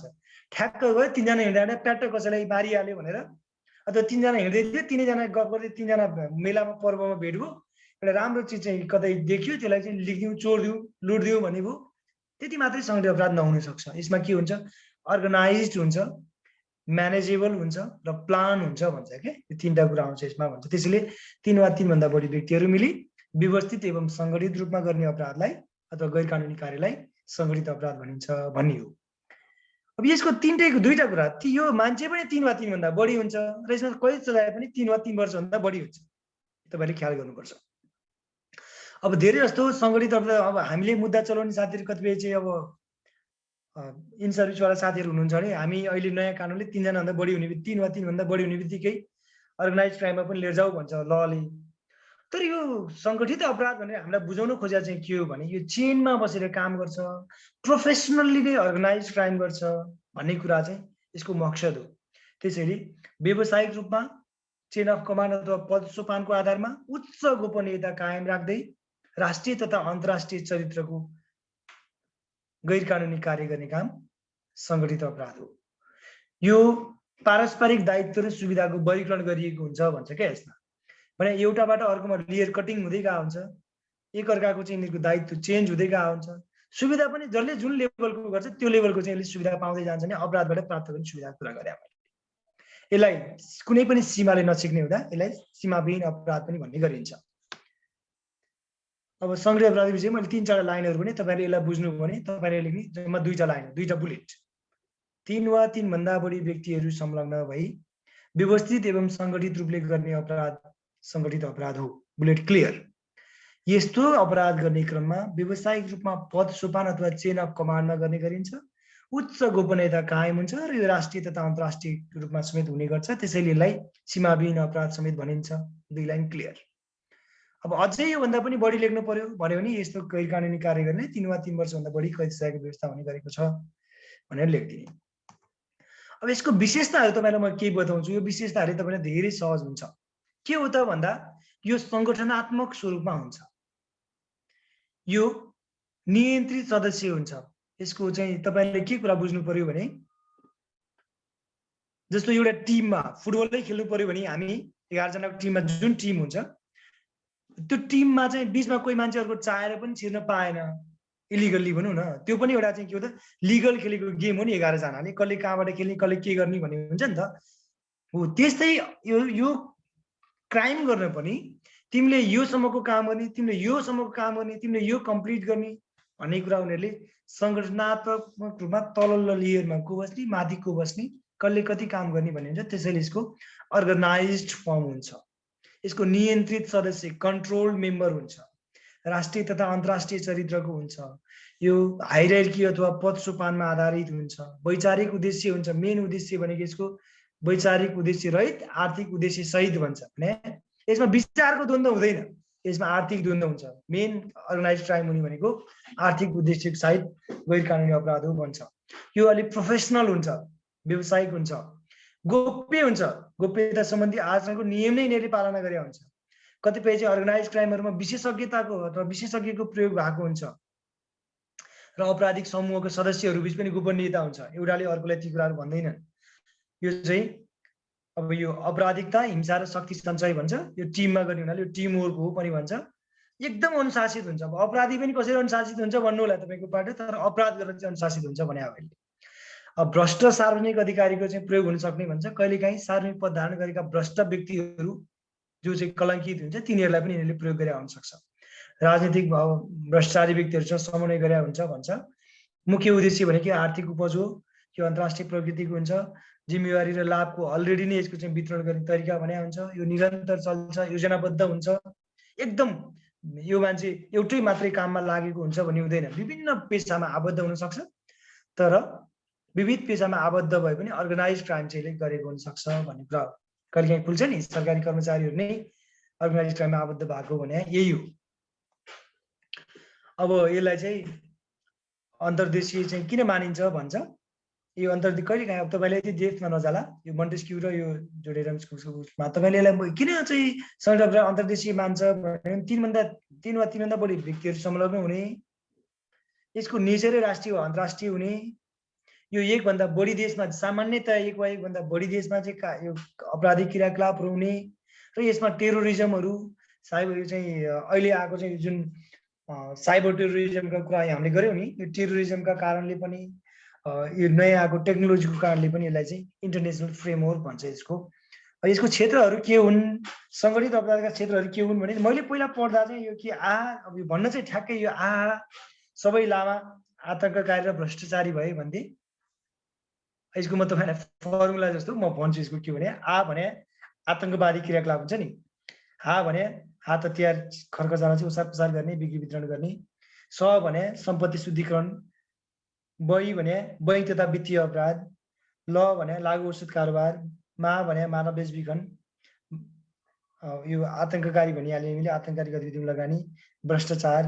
त्योभन्दा बाहेक तपाईँहरूले लेख्नु पऱ्यो भने त्यही साइबर क्राइम, अर्को साइबर क्राइमको कुराहरू तपाईँले यसमा जोड्न सक्नुहुन्छ। व्हाइट कलर क्राइम भन्छ, यो चाहिँ त्यसलाई पनि तपाईँले जोड्नु सक्नुहुन्छ। त्यसैले सङ्गठित अपराध भने के हो, यसमा के पर्छन् भन्ने कुरा हो भने ठुलो ठुलो अपराधहरू तपाईँ हाम्रो दिमागमा आउँछ नि, ती अपराधहरू सङ्गठित अपराध हुन् होइन। यसको अन्तर्राष्ट्रिय चाहिँ यो प्रकृतिको हुन्छ। यसमा 3 भन्दा बढी संलग्न, 3 वा तीनभन्दा बढी वर्ष सजाय हुने। यति कुरा जान्नुभयो भने सङ्गठित अपराधको बारेमा सकिन्छ। नेपालमा के छ भन्यो भने है, मैले सङ्गठित अपराध के हो, नेपालमा यसको व्यवस्था के छ भने नेपालमा सङ्गठित अपराध नियन्त्रण के बनाएको छ भने यो पहिला सङ्गठित अपराध सम्बन्धी अन्तर्राष्ट्रिय सन्धि महासन्धिहरूको तपाईँले जहिले पनि मैले अलिकति कुरा जोड्न चाहे तपाईँलाई, कानुनी व्यवस्था कुरा होस्, यसमा नेपालमा प्रचलन के छ भन्ने कुरा होस्, अथवा केही चिज सोध्यो भने तपाईँले ठ्याक्क ब्रोडली लाने यसको अन्तर्राष्ट्रिय के छ, राष्ट्रिय स्तरमा पनि के छ त भनेर जानु पर्यो भने राष्ट्रिय स्तर अन्तर्राष्ट्रिय लेभलमा सन्धि महासन्धिहरूको कुरा गर्ने, राष्ट्रिय स्तरमा चाहिँ तपाईँको कानुन के छ, नियमावलीहरू के छ, पोलिसिजहरू के छ, यसको चाहिँ तपाईँको प्रोसिड्युरहरू के छ भने तलदेखि माथिसम्म अथवा माथि तलसम्म चेनमा आउँदा राम्रो हुन्छ। यसमा सङ्गठित अपराध नियन्त्रण गर्ने नेपाल चाहिँ अन्तर्राष्ट्रिय सन्धि महासन्धिको चाहिँ पक्ष भएको छ। लागु औषध नियन्त्रण 2033, सङ्गठित अपराध निवारण 2070, सम्पत्ति शुद्धिकरण निवारण 2064, भ्रष्टाचार निवारण 2059, विद्युतीय अपराध नियन्त्रण 2063, मानव बेचबिखन तथा ओसार पसार नियन्त्रण 2064 लगायतका विभिन्न कानुनहरू बनेको छ। मेन भनेको त्यसको सङ्गठित अपराध निवारण ऐन नै हो। अहिले पहिला यो चाहिँ योभन्दा अध्यादेश भएर आयो 69 सालमा, 70 मा कानुन आइहाल्यो। अन्तर्राष्ट्रिय भनिहालेँ मैले। अन्तर्राष्ट्रिय तपाईँहरू जानु पर्यो भने single convention on narcotic drugs भन्छ 1961 मा भएको, युएन कन्भेन्सन अगेन्स्ट करप्सन भन्छ 2003 मा भएको, त्यसैले चाहिँ डिफरेन्ट कन्भेन्सन्स अफ सार्क भन्छ, सार्कसँग चाहिँ विभिन्न कन्भेन्सनहरू भएको छ, त्यतातिर जोड्न सक्नुहुन्छ। संस्थागत व्यवस्था भन्यो भने अब यसको प्रधानमन्त्री तथा मन्त्री परिषद कार्यालय नैबाटै यसको मोनिटरिङ भइरहेको हुन्छ। रक्षा मन्त्रालय, गृह मन्त्रालय, अख्तियार दुरुपयोग अनुसन्धान आयोग, सम्पत्ति शुद्धिकरण, नेपाल प्रहरी, सशस्त्र प्रहरी, राष्ट्रिय अनुसन्धान विभाग होइन, न्यायिक निकायहरू छन् भनेर जोड दिन सक्नुहुन्छ यसमा। अब मैले भनिहालेँ यसको चाहिँ आपराधिक समूह स्थापना, यो अब कानुनको कुरा तपाईँले ठ्याक्कै सजाय कति हुन्छ भनेर भाष्टमा जानु भने चाहिँ तपाईँ साध्य लाग्दैन, त्यो त धेरै नजानुहोस्। त्यसैले नेपालमा यस्ता खालका कानुनी व्यवस्थाहरू छन् भन्नुहोस्। अब तपाईँलाई कहिले काहीँ लाग्न सक्छ नेपालमा यसको अवस्था के छ भन्ने एकजना साथीले उठाउनु भएको हुनाले नेपालमा कानुन यो छ। यसको अवस्था भनेको साइबर अपराधहरू सङ्गठित रूपमा गर्ने क्रम बढेको छ, आतङ्ककारी गतिविधिमा लगानीहरू बढेको भनेर अन्तर्राष्ट्रिय विभिन्न बेलामा हामीलाई दोषारोपण हुने गरेको छ। भ्रष्टाचारले मौलाउँदो स्वरूप लिएको छ। आतङ्कवादी गतिविधिहरूको कुराहरू देखिहाल्यौँ हामीले, टेरोरिजमका कुराहरू जोड्न सक्छौँ यसमा। त्यस पछाडि तपाईँहरू चाहिँ यसमा आएर यो हात हतियार सम्बन्धी कुराहरूमा पनि हामीसँग, किनभने इन्डिया चाहिँ खुल्ला सिमानासँग जोडिएको हुनाले हात हतियार खड्गसँग चाहिँ यसको हबको रूपमा आइरहेको छ भन्ने जोड्न सक्नुहुन्छ। सम्पत्ति शुद्धिकरणको कुरा गर्न सक्नुहुन्छ। विभिन्न चाहिँ प्रतिष्ठित व्यक्तिहरूदेखि राज्यका निकायहरूले यसमा संलग्न भएको देखिया छ। त्यसले गर्दा यो सम्पत्ति शुद्धिकरण विभाग नै छ भन्ने कुरा हुन्छ। लागु औषधको कुराहरू जोड्न सक्नुहुन्छ, मानव बेचबिखनका कुराहरू जोड्न सक्नुहुन्छ। तपाईँले नेपालमा यसको ट्रेन्ड के छ भनेर दियो भने नेपालमा ट्रेन्ड भनेको अलिक बढी भने लागु औषधमा छ। मानव बेचबिखनमा पनि यसको चाहिँ राम्रो प्रभाव पर्न थाल्यो भनेर हामीले मानव बेचबिखन ब्युरो नेपाल प्रहरीले नै स्थापना गरेका छ। साइबर क्राइममा यसको बिगबिगी बढ्न थाल्यो भनेर साइबर ब्युरो स्थापना गरेका छ भनेपछि 5-7वटा कुराहरू सम्झिनु पर्यो। साइबर अपराध दिनानुदिन बढ्दो छ, मानव बेचबिखन जटिल हुँदै गएको छ, लागु औषध खुला सिमानाको कारणले गर्दा लागु औषध हात हतियारको थप बिगबिगी हुँदै गएको छ। त्यसैले यसलाई नियन्त्रण गर्न भनेर नेपाल प्रहरीले अथवा राज्यले विभिन्न ब्युरोहरू नै स्थापना गरेर यसलाई नियन्त्रण गर्न लागि परेको छ भनिदिनु भने सजिलो हुन्छ जस्तो लाग्छ मलाई।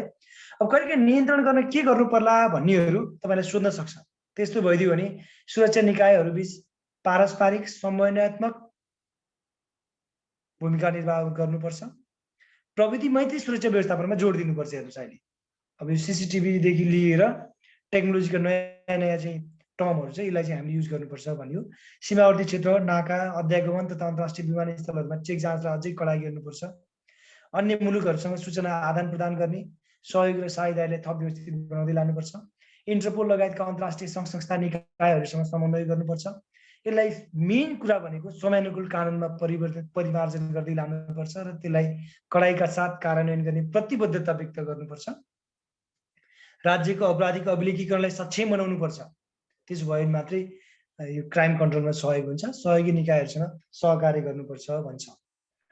मैले करिब करिब साथीहरूसँग यी कुराहरू सेयर गरेँ। तपाईँहरूलाई मैले भने फेरि पनि मेरो आग्रह के हो भने इक्जाममा मैले बुकमा जस्तै लेखेर रिसर्च पेपरबाट आएको रिसर्चको कन्क्लुजन जस्तो लेखेर पास हुन्छु भन्ने भन्दा नि तपाईँ इक्जाम दिएर इक्जामको लागि आउनु भएको तपाईँ बल्ल परीक्षार्थी हो। तपाईँलाई यो विषयमा तपाईँ इन्ट्री गर्नु भएपछि ट्रेनिङ दिनेदेखि लिएर सेवाकालीन धेरै तालिमहरू दिनेदेखि लिएर एउटै विषयमा हामीसँग विषय विज्ञहरू भन्नेसम्म छ। त्यसैले तपाईँको कपी चेक गर्ने पनि तपाईँ विज्ञ हो भन्ने भन्दा पनि तपाईँसँग इन जेनरल नलेजको बारेमा छ कि छैन भन्ने हो। र धेरै साथीहरूको चाहिँ कमजोरी के हुन्छ भने मलाई इक्जाम दिइसकेपछि साथीहरूसँग कोअर्डिनेट गर्ने क्रममा भन्नुहुन्छ कुरो सबै आउने थियो सर, लेख्नै भ्याइएन, यसको बारेमा लेख्दै थिएँ यसमा बढी समय गयो, यो क्वेसन त मैले छुनै भ्याइनँ तर मलाई आउँथ्यो, मैले लेख्दा लेख्दै एउटाको 3 पाना कपी भरिएछ, सुरु गरेर लाएँ इक्जाममा चाहिँ दिमागै खुलेन लगायतका कुराहरू सुन्ने हामीले बारम्बार यी कुराहरू भन्ने पाउने गरिरहेछौँ। त्यो हिसाबले तपाईँहरू इक्जाममा लेख्ने कुरामा पढ्ने कुरामा चाहिँ इन जेनरल नलेज हुनु पर्यो। टप टु बटम सबै क्वेसनलाई छुवाएको हुनु पर्यो। परिचय दिनेदेखि लिएर अहिलेको स्वरूप के छ र के गर्यो भने यसलाई कन्ट्रोल गर्न सकिन्छ भन्नेसम्म तपाईँले वे फाइन्डिङ वे आउटसम्म दिन सक्नुभयो भने तपाईँ विज्ञ होइन नि त यो विषयमा, तपाईँ देशको प्रशिक्षार्थी हो, सिक्दै गरेको मान्छे भनेर तपाईँ जानुभयो भने तपाईँलाई सहज हुन्छ भन्ने मलाई लाग्छ। र मैले मेरो कन्टिन्युसली अरू सबै चिजहरू छोडेँ। मेरो तपाईँसँग केही क्वेसनहरू छ भने म केही मिनट तपाईँलाई कन्टिन्यू दिन सक्छु। मेरो कन्टिन्युसली फोनले धोका दिइरहेको छ। ल साथीहरू केही क्वेसन छ भने राख्नु त। अब सरले अथवा यो विषय भनिदिनु भयो हुन्थ्यो भने म त्यतापट्टि पनि जान सक्छु। सर यो सीमा अपराधतिर अलिकति छ। ओके, अरू साथीहरूको सर यो नेपाल प्रहरीको यो संगठनात्मक स्वरूपमा कति लेख्नुपर्छ सर यो कहाँ? ओके, म पनि त्यो तपाईँलाई त्यो पनि बताउँछु। अरू क्वेसनहरू के राख्नु त, त्यसपछि म सर एन्सर दिँदै जान्छु।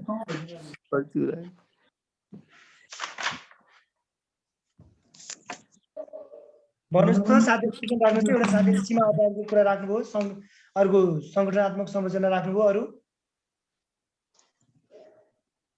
छैन सर।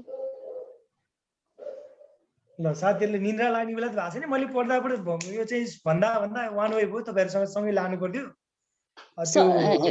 सर सुन्नु न, उस के अरे क्रिप्टो करेन्सी अनि लाइक अरू इन्टरनेसनल चाहिँ अब जस्तै अरू देशहरूमा चाहिँ लिगलाइज गरेछ भने हाम्रो नेपालमा चाहिँ किन इलिगल छ भने त्यो चाहिँ क्युरियोसिटी थियो, सोध्न मन लाग्यो। मैले यही प्लेटफर्ममा तपाईँले यति धेरै कुरा चाहिँ बताउन असाध्यै गाह्रो हुन्छ। क्रिप्टो करेन्सी भनेको नि तपाईँहरूले एउटा हुन्छ अहिले नयाँ आएको टेक्नो इरा भन्ने तपाईँले त्यो प्रोग्रामहरू हेरिराख्नु भएको छ होला, त्यहाँ पनि धेरै चिजहरू जान्नुहुन्छ। भन्नाले नेपालमा जस्तो डिजिटल अर्थ भने चाहिँ के तपाईँले हेर्नुहुन्छ नि, मैले यति मात्रै जानकारी गराएँ तपाईँलाई। कोही मान्छेले पब्जी खेल्छ भने पब्जी खेल्दाखेरि आफूले खेल्ने मान्छेले चाहिँ डिजिटल्ली त्यसले कपडा किनिन्छ, डिजिटल्ली खर्च गर्छ, न त्योसँग पैसा आउँछ न त्यसले लागेको फिल गर्छ। भित्र लागेको मान्छेले के हुन्छ, खुसी हुन्छ। अबको एरा भनेको टेक्नो एरा भनेको त्यति गइरहेछ भन्छ, संसार डिजिटल्ली गइरहेछ भन्छ। एउटा मात्रै तपाईँले के कुरा जानकारी राख्नु पर्यो भने, मलाई भएको नलेज छ, म तपाईँलाई सेयर गर्छु, म यसको एक्सपर्ट चाहिँ होइन। हामी जस्तो तपाईँले कुनै ब्याङ्कमा पैसा डिपोजिट गर्नु भएको छ भने त्यो पैसा भोलि कसैले दिएन भने राष्ट्र ब्याङ्कले त्यसको कन्ट्रोल मेकानिजम गरे हुन्छ, त्यसको नियमन र नियन्त्रण राष्ट्र ब्याङ्कले गर्छ। तर जति पनि भएको क्रिप्टो करेन्सी छ यो भनेको एउटा कम्प्युटर प्रविधिबाट एकदमै यसको विज्ञहरूले सर्टेन व्यक्तिहरूले नियन्त्रणमा राखेका हुन्छन्। यसको नियमन गर्ने रेगुलेसन गर्ने मान्छे कोही हुँदैन। भोलि मान्छे फस्दै गयो भने, जस्तो अस्ति मात्रै हेर्नु होला तपाईँले, एउटा चाहिँ बिटकोइन बराबर बीचमा 71 लाख पुग्यो, अस्ति 39 लाखमा झऱ्यो। 65% को डेभिएसन भयो, घट्यो भने त्यसबाट क्षति पुग्ने मान्छे कहाँ जाने त? भोलि यसको भविष्य के हुने भन्ने फिक्स छैन। क्युरियोसिटी राख्नु तपाईँको असाध्यै राम्रो हो। मैले यतिमा यसलाई जोडेँ दुईटा कुरा। एउटा नियमनकारी निकाय अहिलेसम्म चाहिँ वर्ल्डमै इस्टाब्लिस भएको छैन। वर्ल्डमा एउटा कन्ट्रीले मात्रै लिगलाइज गरेर छ, कसैले लिगलाइज गरेर कानुन निर्माण गर्ने अवस्था छैन। र यो भनेको जति हामी सहज रूपमा सोचिरहेछौँ यसले भोलि भयावह स्थिति ल्याउन सक्छ। त्यसैले अब राष्ट्र ब्याङ्कले चाहिँ भनिराखेका छन्, उहाँहरूले हामीले विशेष प्रकृतिको कार्यदल गठन गरेका छौँ, त्यसबाट सुझाव आएपछि जान्छु भनेको छ। मैले यसलाई यतिमा अन्त्य गर्दै अगाडि बढ्छु है साथी। अरूको क्युरी छ भने राख्नु, अरूको केही प्लिज, कोर्ससँग सम्बन्धित विषयहरू के छ भने। सर यो लागु औषधको बारेमा पनि थोरै भनिदिनु न है। ओके, लागु औषध मैले भनेका कुराहरू तपाईँहरूलाई मैले भने नि साथी हो, एकदमै तपाईँले लेख्ने धेरै खोज नोट इक्जाममा भ्याइदिन, बुलेटमा जाने, छोटकरीमा लेख्ने, तर सबै कुरा टप टु बटम हुन्छ नि। तपाईँलाई झलक्क मैले देखेँ भने त मलाई तपाईँले देख्नु भने मेरो सिरदेखि पाउसम्म हेर्नुहुन्छ, मैले तपाईँलाई हेर्छु नि भनेको यसको स्टार्टिङ कहाँबाट गरेर इन्डिङ कता जाने भन्ने कुरा चाहिँ एकदमै जान्नुपर्छ साथी। यो चाहिँ मेन हो, तपाईँले भुल्न नहुने कुरा। लेख्ने तरिकै हो, हेर्नुहोस् अरू चिज त सबैले गर्छन्, हामी त्यो लेख्ने तरिका चाहिँ कहिलेकाहीँ नजानेर अप्ठ्यारोमा पर्न सक्छौँ भन्ने लाग्छ है मलाई।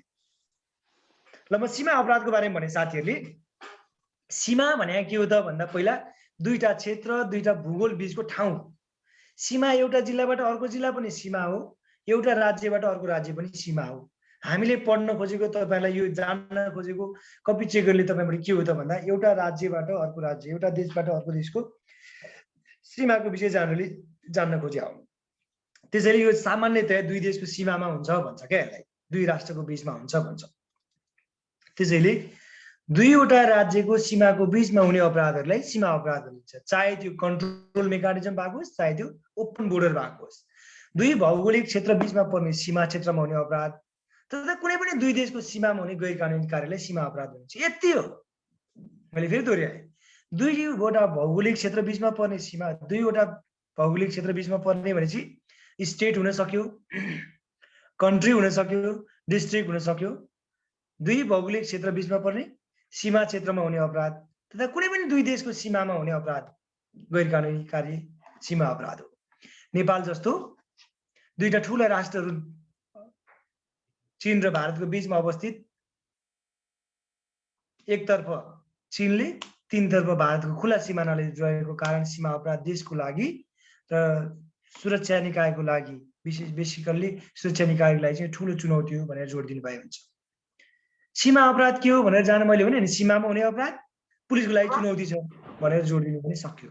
कस्ता खालका अपराध हुन्छ भन्यो भने यसमा भन्सार छली, चेलीबेटी बेचबिखन, जघन्य हत्या गरेर फरार हुने केसहरू, अपहरण, लागु औषध ओसार पसार, ओखेटो पार, वन्यजन्तुहरू ओसार पसार, वन पैदावारहरू ओसार पसार, डाका, चोरी, वेश्यावृत्ति, भन्सार छली, हात हतियार, आतंककारी गतिविधि लगायतका अपराधहरू सीमामा हुने गर्छन् भनेर जोड्नु पर्यो। अब सीमामा भनेको 10 गजैमा बसेर अपराध गर्छ भन्ने चिज होइन। वारिपारिका मान्छेहरू सीमाको क्षेत्रबाट भएर कसरी अपराध गर्छन् भन्ने कुरा जान्ने हो। त्यसैले जेनरली चेलीबेटी बेचबिखन हाम्रो छ नि, मानव बेचबिखन, भन्सार छली, तस्करी, वेश्यावृत्ति, यी कुराहरू तपाईँले जोड्नु भयो भने सीमा अपराध हो भन्ने। अब तपाईँले रोकथाम कसरी गर्नुहुन्छ भनेर सोच्छ, यसमा त्यति धेरै भाषमा नजाला। अब रोकथाम चाहिँ खुला सीमा नाकामा व्यवस्थित भन्सार कार्यालयहरू हुनुपर्छ। कानुनको प्रभावकारी कार्यान्वयनको लागि दुई देश बीचको जति पनि सम्झौताहरू भएको छ त्यसलाई व्यवहारिक रूपमा इमानदारिताका साथ कार्यान्वयनमा ल्याउनुपर्छ। मैले तपाईँलाई कहिलेकाहीँ सजेसनको रूपमा के भने क्वेसनहरू एन्सर सल्भ गर्ने क्रममा नयाँ कानुनहरू बन्न जरुरी छ भन्ने कुरा एक लाइनमा लेख्नुभन्दा समयानुकूल कानुनहरू निर्माण भई त्यसको इमानदारीतापूर्वक कार्यान्वयन हुने प्रतिबद्धता र व्यवहारिक रूपमा कार्यान्वयनमा ल्याउनु जरुरी छ। तीनटा विषय आउँछ। समयानुकूल बन्नु पर्यो, यो कार्यान्वयनमा ल्याउने प्रतिबद्धता हुनु पर्यो र व्यवहारमा पनि के हुनु पर्यो, कार्यान्वयनमा ल्याउने चाहिँ काम हुनु पर्यो। भने प्रतिबद्धता गर्ने काम बीचको लेभलले गर्ला, कानुन निर्माण गर्ने काम टपको लेभलले गर्दा, ग्राउन्ड लेभलले इम्प्लिमेन्टेसन गर्ला। तीनटै कुरा छुन्छ भन्ने हो। त्यसैले आवश्यकता अनुसार कानुन निर्माण गर्ने, दुई देश बीच भएको सम्झौताहरूको कार्यान्वयन गर्ने, यो चाहिँ समन्वय गरिराख्ने, निगरानी बढाइराख्ने, दुई देश बीचको काउन्टर पार्ट्स भन्छ। काउन्टर पार्ट्स भने सीमा क्षेत्रमा भएका सुरक्षा निकायहरू बीचका समन्वय गर्ने भन्छ। र आफै पनि सचेत हुनुपर्छ। हेर्नुहोस्, हामी अब यस्ता सजेसनका कुराहरू लेख्नु पर्यो नि पहिला सम्बन्धित मान्छे सचेत हुनु पर्यो। त्यसलाई रोक्ने इन्स्ट्रुमेन्ट भन्छ, चाहे लिगल इन्स्ट्रुमेन्ट होस् चाहे अर्गनाइजेसनल इन्स्ट्रुमेन्टहरू बन्नु पर्यो, त्यसलाई कार्यान्वयन गर्नु पर्यो भन्छ। त्यसैले यी कुराहरू तपाईँले जान्न जरुरी छ। अब यसको चुनौतीहरू भनिहालेँ। राष्ट्रिय अन्तर्राष्ट्रिय रूपमै यसको चुनौती छ। सङ्गठित अपराधहरू भइरहेको हुन्छ, अन्तरसीमा अपराधहरू चाहिँ रोकथाम गर्नुपर्ने, शरणार्थीको समस्याहरू यसमै देखिन्छ, सीमा अतिक्रमणहरू भइरहेको हुन्छ, मुलुकको विरुद्ध अन्तर्राष्ट्रिय क्षेत्रमा गलत सूचनाहरू प्रवाह गरिरहेको हुन्छ, विदेशी स्वदेशी नागरिकहरूसँग चाहिँ आक्रमणका कुराहरू हुन्छ, अन्तर्राष्ट्रिय मुलुकहरूको बढ्दो हस्तक्षेप हुन्छ। यही कारणले गर्दा अन्तर्राष्ट्रिय स्तरमा भइरहेको गृहयुद्धले आन्तरिक युद्धलाई चाहिँ प्रस्फुटन गर्न सक्छ। अब हतियारकै हुडबाजीहरू हुनसक्छ भन्ने कुरा जान्नु पर्यो। र मैले सङ्गठन संरचनाको विषयमा साथीहरूलाई थोरै जानकारी गराउन चाहेँ। कहिलेकाहीँ गृह मन्त्रालयको सङ्गठन संरचना, कहिले नेपाल प्रहरीको सङ्गठन संरचना भन्न सक्छ। सङ्गठन संरचना भनेको यही हुन्छ भन्ने हुँदैन, किनभने तपाईँले इक्जाम दिनुभन्दा केही समय अगाडि चेन्ज हुन सक्छ। तर तपाईँले कुरो चाहिँ के जान्नु पर्यो, अर्ग्यानोग्राम भनेको के हो भने टप टु लेभलसम्मको कुरा जान्नु पर्यो, के हुन्छ भन्ने कुरा जान्नु पर्यो, लेख्ने के हो भन्ने कुरा पनि जान्नु पर्यो। अब कतिलाई के हुन्छ, होइन त्यो अर्ग्यानोग्राम बनाउँदा चाहिँ त्यो पुरै फिगर बनाउने हो कि ल्यान्डस्केपमा बनाउने हो कि पोर्ट्रेटस्केपमा के अरे त्यो पोर्ट्रेटमा राख्ने हो कि भन्ने चिन्ताको विषयहरू आएको देखिन्छ कि हामीहरू। तपाईँले के लेख्नुभयो भन्ने कुरातिर धेरै चिन्ता नगर्नु साथी हो, कसरी लेख्नु हो भन्ने कुरातिर, चिज आयो कि आएन भन्नेतिर हेर्नु पर्यो। त्यसैले सङ्गठन संरचना भने तपाईँले लेख्ने कुरा म चाहिँ कसरी लेख्छु भने कुनै पनि सङ्गठनको लक्ष्य र उद्देश्य प्राप्ति गर्नको निमित्त उपलब्ध रहेका स्रोत, साधन, जनशक्ति र त्यो सङ्गठनलाई चलाउनको निमित्त चलायमान गर्न त्यसको एउटा संरचना बन्न जरुरी छ। नेपाल प्रहरी नेपाल सरकार गृह मन्त्रालय मातहत रहने एउटा विभाग हो। यसमा चेन अफ कमान्डमा रहने भएको हुँदा अन्यत्र भन्दा सङ्गठनात्मक संरचनाको बढी महत्त्व हुन्छ। दोस्रो लाइन। तेस्रो लाइन, करिब 80,000 को दरबन्दी र 70,000 कर्मचारीहरू कार्यरत रहेको, 2600 भन्दा बढी युनिटहरू राज्यको क्यापिटल सिटीदेखि दूर दराजको गाउँसम्म, प्रहरी प्रधान कार्यालयदेखि अस्थायी प्रहरी पोस्टसम्म यसको सङ्गठन संरचना रहेको देखिन्छ। अब पहिला चाहिँ हामी 12वटा दर्जा भन्थ्यौँ, यो दर्जा बिचमा बढेपछि तपाईँले दर्जात्मक कुराहरू नलेख्नुहोस्, नलेख्दा बिर्छ होला। यति लेखेपछि यसको चाहिँ सङ्गठन संरचना यस्तो छ भनेर लेख्नु भने ट्याक्क माथि टपमा गृह मन्त्रालय, तल प्रहरी प्रधान कार्यालय, प्रहरी प्रधान कार्यालय मातहतमा के लेख्ने भनेपछि तपाईँले लेखेका चिज यति मात्रै लेख्ने भन्ने चिज पनि छैन। हेर्नुहोस्, यति लेख्दा गलत हुन्छ भने चाहिँ नि यही मात्र लेख्ने भन्ने छैन, किनभने सङ्गठन संरचनाले मैले भने समय परिस्थिति अनुसार बदलिरहेको हुन्छ। तपाईँले बुक पढ्नु भएको होला, इभन हाम्रै वेबसाइटमा हेर्दा पनि तपाईँले अहिले वेबसाइट हेर्नु भने हाम्रै पनि कतिपय चिजहरू अपडेट गर्न बाँकी छन्, अपडेटिङ क्रममा छन्। त्यो तपाईँले के मान्नु पऱ्यो भने यसको डिपार्टमेन्टहरू के छ भन्ने कुरा चाहिँ जान्न जरुरी हो। त्यो जानिसकेपछि यसको विभागहरू के छ भन्ने कुरा मैले भन्न खोजेँ। र यसको चाहिँ मेन चाहिँ मेट्रोमा के हुन्छ, 7वटा प्रदेशमा के हुन्छ, हेडक्वार्टर्समा के हुन्छ भन्ने कुरा तपाईँले जान्न पर्छ। त्यसैले प्रहरी प्रधान कार्यालयको मुनि, प्रहरी प्रधान कार्यालय भन्दा मुनि तपाईँले सर जानु पर्यो भने पहिला सचिवालय लेख्नुहोस्, किनभने आइसा बस्ने र त्यो टिम एउटा सचिवालय, प्रहरी प्रधान भन्दा मुनि सचिवालय। त्योभन्दा यतापट्टि जानुहोस्, विभागहरू छन् हामीसँग 4वटा विभागमा। पहिला चाहिँ कार्य एवं अपराध अनुसन्धान विभाग भन्ने थियो, अहिले कार्य विभाग र अपराध अनुसन्धान विभाग भन्ने हामीले छुट्याइसकेका छौँ। तर त्यो ठ्याक्कै हामीले अर्गानोग्राममा बाहिर निकालेका छैनौँ, यो हामी प्र्याक्टिकल्ली आइसक्यो हुनाले तपाईँले बुझ्ने। कार्य विभाग, अपराध अनुसन्धान विभाग, अर्को तपाईँले मानव स्रोत एवं प्रशासन विभाग, त्यतापट्टि चट्ट उतापट्टि गएर अब पुलिसको बारेमा सम्झिनु पर्यो, तालिम दिनु पर्यो, एकाडेमी छ, उपचार गर्नु पर्यो, हस्पिटल छ, भ्याली हेर्नलाई मेट्रो छ भनेपछि महानगरीय प्रहरी कार्यालय, नेपाल प्रहरी अस्पताल, राष्ट्रिय प्रहरी प्रशिक्षण प्रतिष्ठान महाराज भने तपाईँले अब त्यो राष्ट्रिय प्रहरी प्रशिक्षण प्रतिष्ठान लेख्न अटेन भने के गर्ने भन्ने आउँछ कि कहिले त्यसलाई प्र लेख्दै पनि हुन्छ भन्छ कि। अब त्यस पछाडि तपाईँ आउनु पर्यो प्रदेश प्रहरी कार्यालय ब्राकेटमा 7 लेखिदिने के छ।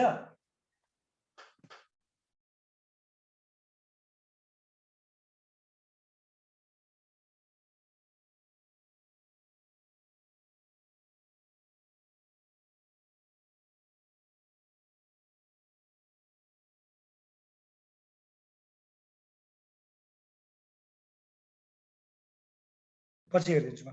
ल म बिचमा जाँदै थिएँ, त्यसैले तपाईँले सर र डिपार्टमेन्टका कुराहरू लेख्ने, जाँदा 7वटा प्रदेशभन्दा मुनि तपाईँले के चाहिँ कुरा छुटाउनु दिएन। प्रदेशभन्दा मुनि जिल्ला प्रहरी कार्यालय, जिल्ला प्रहरी कार्यालयभन्दा मुनि इलाका, इलाकाभन्दा तल चौकी, चौकीभन्दा तल अपर पोस्टमा जाने भन्छ। ठ्याक्क ग्राउन्ड लेभलदेखि टप लेभलसम्म जाने यो लेख्नुपर्छ भने छैन है साथी, किनभने तपाईँले त्यो लेख्ने अर्ग्यानोग्राम बनाउनु एउटा टिम बनाए हुन्छ, त्यो टिमले बनाएको एउटा प्रतिवेदन हुन्छ। त्यो हुनाले त्यो धेरै भाषमा जानु परेन, सिधै टपमा गृह मन्त्रालय, प्रहरी प्रधान कार्यालय, त्यो अगाडिको ट्याक्क मैले भनेका विभागहरू, विभाग पछाडि सचिवालय, 7वटा प्रदेश प्रहरी कार्यालय, यतापट्टि गएर तपाईँले अब सचिवालय मातहत भन्यो सङ्घीय प्रहरी इकाइ कार्यालय हुन्छ। म एउटा बनाएर नभए पठाइदिउँला पनि त्यसलाई तपाईँहरूले यसमा के लेख्ने, को इन्चार्ज हुन्छ भन्नेतर्फ जानु हुँदैन। मेन कार्यालयहरू नछुटाउनुहोस्। मैले भने नि माथि टपमा तपाईँले अर्ग्यानोग्राम लेखेको कुरा माथि टपको 3 लाइनले सकिसक्यो क्या साथी। करिब 80,000 दरबन्दी, 70,000 भन्दा बढी कार्यरत, 2600 भन्दा बढी प्रहरी युनिट प्रहरी प्रधान कार्यालयदेखि अपर पोस्टसम्म चाहिँ यसको विभाजन र प्रत्येक दर्जागत र सब कार्यालयगत यसको चाहिँ कार्य विभाजन गरिएको छ, जसलाई देहायमा लेख्न उल्लेख गर्न सकिन्छ भन्ने चार्टमा चट्ट 5-7 लाइनमा अट्ने खालको सानो राम्रो खालको चटक्क बनाइदिने भइहाल्यो। अहिले अझै अर्को तरिकाले पनि लेख्ने गरिन्छ कहिलेकाहीँ। हामी भन्छौँ नि पोलिसी लेभल, पोलिसी मेकरहरू को हुन्छन् अथवा नीति निर्माण गर्ने पक्ष, त्यसलाई बिचमा मोनिटर सुपरभिजन गर्ने पक्ष र अन्तिममा आएर कार्य इम्प्लिमेन्टेसन गर्ने पक्ष भन्छ। त्यसरी पनि देखाउन सकिन्छ। यसको पार्टहरू यसरी हुन्। अरू साथीहरूको केही क्वेसन छ यसमा? सर एउटा सोध्नु पर्यो, म सोधौँ? भन्नुहोस् त प्लिज। सर म आज नयाँ हो कि, अनि आजै जोइन भएको, अनि सरले कति महिनादेखि लिनु भएको क्लास अनलाइन? अब तपाईँले भनेको क्वेसनको ठ्याक्कै मैले चाहिँ त्यो विषयमा आन्सर किन दिन सक्दिनँ भने मेरो जम्मा एउटा मैले बढीमा 2टा क्लास दिन्छु भने थियो पहिल्यैदेखि सर। मैले तपाईँलाई मात्रै के हो भने तपाईँहरूसँग मसँग भएको आइडिया सेयर मात्रै गर्न खोजेँ। यसरी मैले तपाईँलाई दिने भनेको के हो भने यो बल्छी भन्छ नि, बल्छी दिने र त्यो चाहिँ तपाईँलाई सिकाइदिने हो, हुक गर्ने तरिका मात्रै सिकाइदिने हो। तपाईँ यसरी लेख्नुहोस्, यो चिज नछोड्नुहोस् भन्ने, किनभने मैले त्यो एक्सपिरियन्स मैले पार गरेर आएको छु र मैले त्यसमा सक्सेस हासिल गरेको हुनाले पनि मलाई आफूमा कन्फिडेन्स छ। मैले ठ्याक्कै क्लासहरू लिने भन्ने होइन, मैले तपाईँलाई मात्रै एउटा झक्झेको पनि पाटो मात्रै, तपाईँ जसरी पनि चाहिँ अफसर हुनुपर्छ, अब आउने तपाईँ हो, तपाईँलाई राम्रोसँग विभाग थेक्नुपर्छ भन्ने हो। त्यसको लागि मोटिभेसन दिने र एउटा क्लास मैले हेरिदिने भनेर मात्रै हो। म अहिले पनि तपाईँहरूसँग यो समय छलफल मात्रै गरिरहेको छु। अर्को कार्य व्यस्तताको कारणले गर्दा मेरो क्लास चाहिँ ठ्याक्कै क्लास भनेर धेरै अहिले क्लास मैले दिन सक्ने मेरो समयले तपाईँहरूसँग मैले सरी माग्नु पनि भएको साथी हो। सर अनि यो सैद्धान्तिक ज्ञान भनेर आएको थियो हाम्रो उयसमा नोटिसमा होइन, अनि यो सेवा संविधानकै सम्बन्धी हो कि अरू के हो? अनि तपाईँसँग 2टा छ, एउटा सेवा संविधान असै र इन्सपेक्टर दुवै। अहिले के लगाइदिनु साइकोलोजिकल टेस्ट भन्ने विषय ल्याउने भन्दा पनि तपाईँहरूकोमा अहिले एउटा व्यवहारिक छ नि, व्यवहारिक अध्ययन व्यवहारिक पनि छ। व्यवहारिक पाटोमा जाने, व्यवहारिकमा तपाईँले केही चिन्ता गर्नु पर्दैन। तपाईँसँग पहिला त्यो सेवा र संविधानको ज्ञान हुनु पर्यो, त्यो ज्ञान इम्प्लिमेन्टेसन गर्ने पाटो हो क्या। तपाईँलाई एउटा तपाईँले कुनै घटना दिन्छ, घटनाको बारेमा लेख्ने, त्यो विषय बुकहरूमा पनि छ होइन, मैले पहिला लेखेको डकुमेन्टहरूमा पनि छ। तपाईँलाई चाहियो भने त्यो डकुमेन्टहरू म प्रोभाइड गरिदिन सक्छु। सर सैद्धान्तिक ज्ञान भने त्यसो भए सेवा संविधान रिलेटेड भयो। सैद्धान्तिक ज्ञान तपाईँले पहिला हेर्नुहोस् है, तपाईँ फर्स्ट डेमा आउनु भएको रहेछ, तपाईँले जुन ड्रिम देख्नु भएको छ, ड्रिम देख्ने तपाईँको जस्तो तपाईँ कुनै देश अमेरिका जान्छु भन्नु भने तपाईँ गाडीमा गएर साध्य लाग्दैन होला होइन। तपाईँ प्लेनमा जाने भने कहाँबाट टिकट लिएर कहाँ जाने भन्ने हुन्छ नि, जसरी त्यो वे फिक्स गरेर हुन्छ त्यो वे फिक्स गरिदिनु भने तपाईँको सिलेबस छ, ट्याक्क पाठ्यक्रम अगाडि राख्ने, पाठ्यक्रम तपाईँको साथमा चाहिँ दिमागमा ट्याक्क कन्ट हुनुपर्छ। मैले यो पार्टबाट सोध्यो भने यो कुरा जान्नुपर्छ भने चाहिँ तपाईँको जब पाठ्यक्रम दिमागमा सेट हुन्छ तब मात्रै अगाडि बढ्न सक्नुहुन्छ साथीहरू। हजुर सर। ओके, अर्को एउटा साथीले मैले छोटोमा भने मसँग तपाईँले 4 मिनटमा म सक्ने गरी, अरू कसै केही छ भने भन्नुहोस् त, म छोटोमा सकेर जान्छु।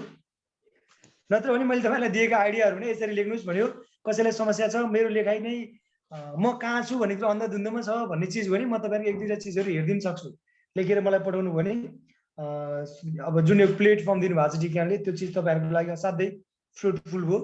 सरहरूसँग कोअर्डिनेट गरेर मैले लेखेको चिज एकचोटि सरबाट हेरिदिएर केही कम्प्लेन छ एकचोटि अथवा केही सजेसन छ भने एकचोटि हेरिदिनुहोस् भन्नु भने म सक्नेसम्म हेरिदिउँला। अरू साथीहरू केही क्वेसन छ भन्नुहोस् त।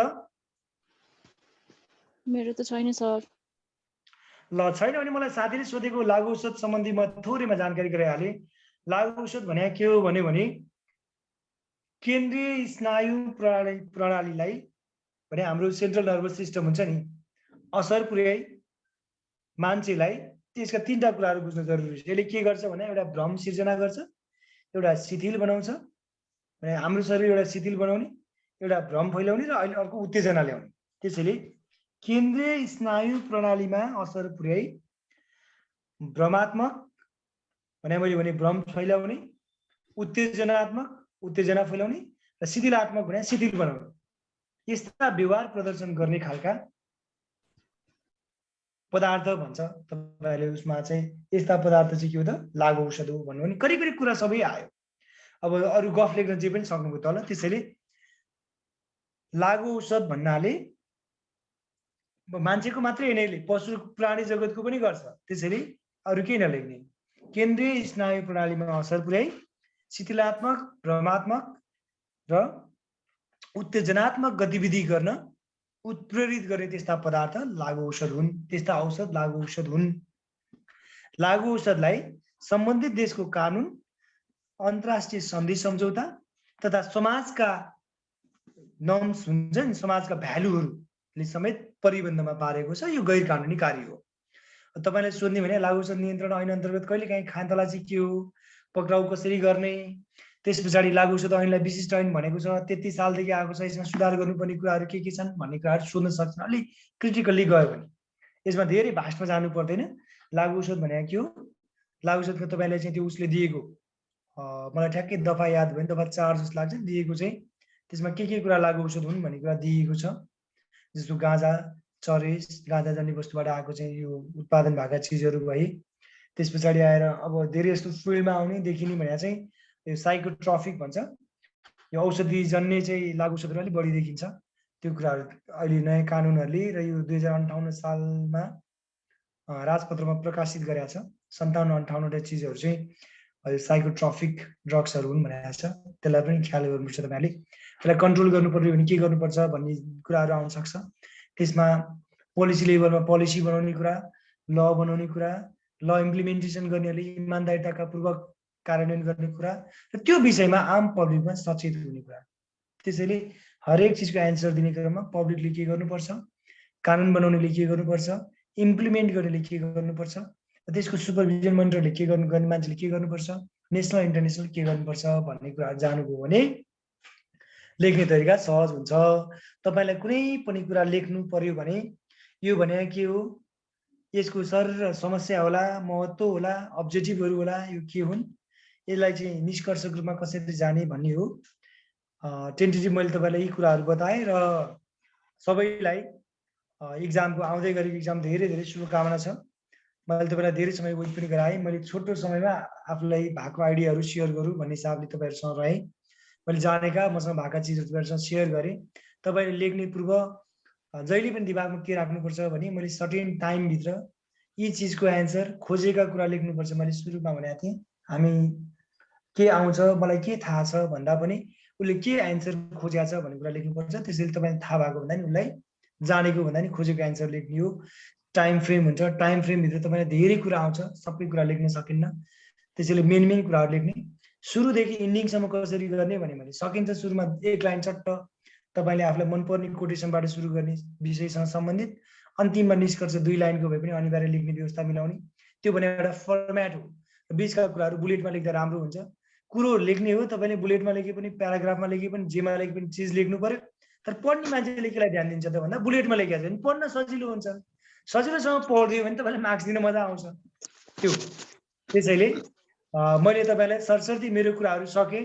कसैको केही असाध्यै यो चिज चाहिँ सरले भनिदिनु भयो हुन्थ्यो भन्ने छ भने प्लिज केही छ भने राखौँ, नत्र मैले आजलाई यति भन्दै तपाईँहरूको चाहिँ शुभकामना दिँदै अब तपाईँहरू सफल भएर चाहिँ ट्रेनिङ सफलतापूर्वक समापन गरेपछि फिल्डमा भेट हुन्छ। हजुर हजुर सर, हामीले यो इन्ट्रोडक्सन पार्ट पनि छ नि, इन्ट्रोडक्सन पार्टलाई पनि हामीले बुलेटमा लेख्न मिल्छ? बुलेटमा लेख्ने हो इन्ट्रोडक्सन भनेर मलाई चाहिँ के लाग्छ भने एक प्याराग्राफ भने हामीले कम्तीमा 8-10 लाइन लेखिहाल्छौँ, त्यति धेरै नलेख्दा ठिक हुन्छ जस्तो लाग्छ कि, किनभने 8-10 लाइन पढ्ने मान्छेलाई पढ्न पनि झ्याउ हुन्छ। तपाईँ नै कपी चेक गर्ने मान्छे कपी चेक गर्ने मान्छे हुनु भने त्यो कुरा हेर्नु कि जी तपाईँले लेख्दा त्यसैले 3-4 लाइन चाहिँ कम्तीमा सुरुको एउटा बुलेटमा एउटा लाइन मात्रै चाहिँ नलेख्ने, जेनरली 3-4 लाइन सर र एउटा सक्दिने, त्यस पछाडि बाँकी रहेको कुरा चाहिँ बुलेटमै लेखिदिने क्या। तपाईँको टाइम पनि सेभिङ भयो अनि उसले बुझ्न पनि सहज बुझ्छ क्या। जस्तै हाम्रो इन्ट्रोडक्सन पार्ट त 3-4 लाइन भन्दा बढी त हुँदैन होइन। अब 5 मार्क्सको क्वेसन सोध्यो भने यसलाई चाहिँ ठ्याक्कै एउटा प्याराग्राफ जस्तो बनाएर लेख्दा भयो है सर? लेख्दा राम्रो भयो, त्यसो गर्दा राम्रो। सुरुमै बुलेटमै सुरु गर्नुभन्दा अब तपाईँलाई ठ्याक्कै बुलेटमै एन्सर सोध्नु जस्तो पक्राउ गर्दा ध्यान दिनुपर्ने कुराहरू के हुन् भनेर सोध्यो भने त सिधै बुलेटमै लेख्दा राम्रो होइन। कहिलेकाहीँ त ब्याकग्राउन्ड बाँध्ने खालका नि क्वेसनहरू आउँछ नि त, त्यस्तो बेलामा लेस देन 5 लाइन भन्छु म। अब आफ्नो कतिको ठुलो अक्षर लेख्नुहुन्छ त्यसलाई ध्यान दिनुभयो भने सानो प्याराग्राफ बनाउनु त्यसले ठिक गर्छ। जस्तै यो पक्राउ गर्दा ध्यान दिनुपर्ने कुराहरू भनेर क्वेसन सोध्यो भने जस्तै हामीले यो पक्राउको बारेमा थोरै लेख्नु उचित हुन्छ कि यतिकै बुलेट लेखिदिने? अब दुई थरी हुन्छ हेर्नुहोस् यसमा पनि है। अब हामी जो मान्छे हामीलाई आइडिया भएको हामी सेयरिङ गर्छौँ साथीहरू बिचमा पनि, कसैले के भन्छन् होइन जे सोधेको छ त्यसमा ट्वाक्कै जाने हो भन्छन्, कसैले त्यो विषय प्रवेश नगरिकन कसरी अगाडि बढ्ने कम्ती विषय प्रवेश एक लाइन लेखिदिए के बिग्रियो भन्छन् क्या। जस्तो 5 नम्बरको क्वेसनमा तपाईँलाई 8 मिनट आउँछ क्या समय, तपाईँले 1 मिनट बढीमा खर्च गर्न लेख्नु पर्ला भनौँ न, लेखिदिँदा चाहिँ राम्रो हो भन्छु म चाहिँ। भ्याउनुहुन्छ भने होइन, लेख्नै स्लो लेख्नुहुन्छ भनेको चिजै लेख्नु भ्याउनुहुन्न भने त पोइन्टमा मात्रै जानु पर्यो, नत्र लेख्दा 1 लाइन मात्रै लेख्ने नि। अपराध नियन्त्रण तथा अनुसन्धान गर्ने क्रममा अख्तियार प्राप्त अधिकारीले कानुनको विधि र प्रक्रिया पुरा गरी नियन्त्रण लिने कार्य पक्राउ हो। सो गर्दा ध्यान दिनुपर्ने कुरा द्याय पाउँछन् भनेपछि जोडियो नि त कुरो। हजुर सर, लेख्दा राम्रो हुन्छ साथी, तर धेरै लेख्नु हुन्न। हाम्रो चाहिँ बानी कहिलेकाहीँ बकिन्छौँ, पक्राउ भनेर लेख्नु पऱ्यो भने 3 पाना लेख्नु छ भने अनि तलको लेख्न चाहिँ नभ्याइने हुन्छ। त्यसैले धेरै त्यसमा नबकिने सामान्य कुरा लेख्ने भने मैले। अरू केही छैन भने मैले टुङ्ग्याएँ साथी, केही छ? Thank you sir. छैन सर। ल तपाईँहरूलाई पुनः पनि मैले एक्जामको शुभकामना दिएँ। नआत्तिनुहोस्, तपाईँहरूको भविष्य उज्जवल भविष्य भएको ठाउँमा आउँदै हुनुहुन्छ। तपाईँहरूलाई हामी स्वागत गर्न आतुर छौँ। हस्, all the best, have a good time. धन्यवाद sir, thank you sir, good night.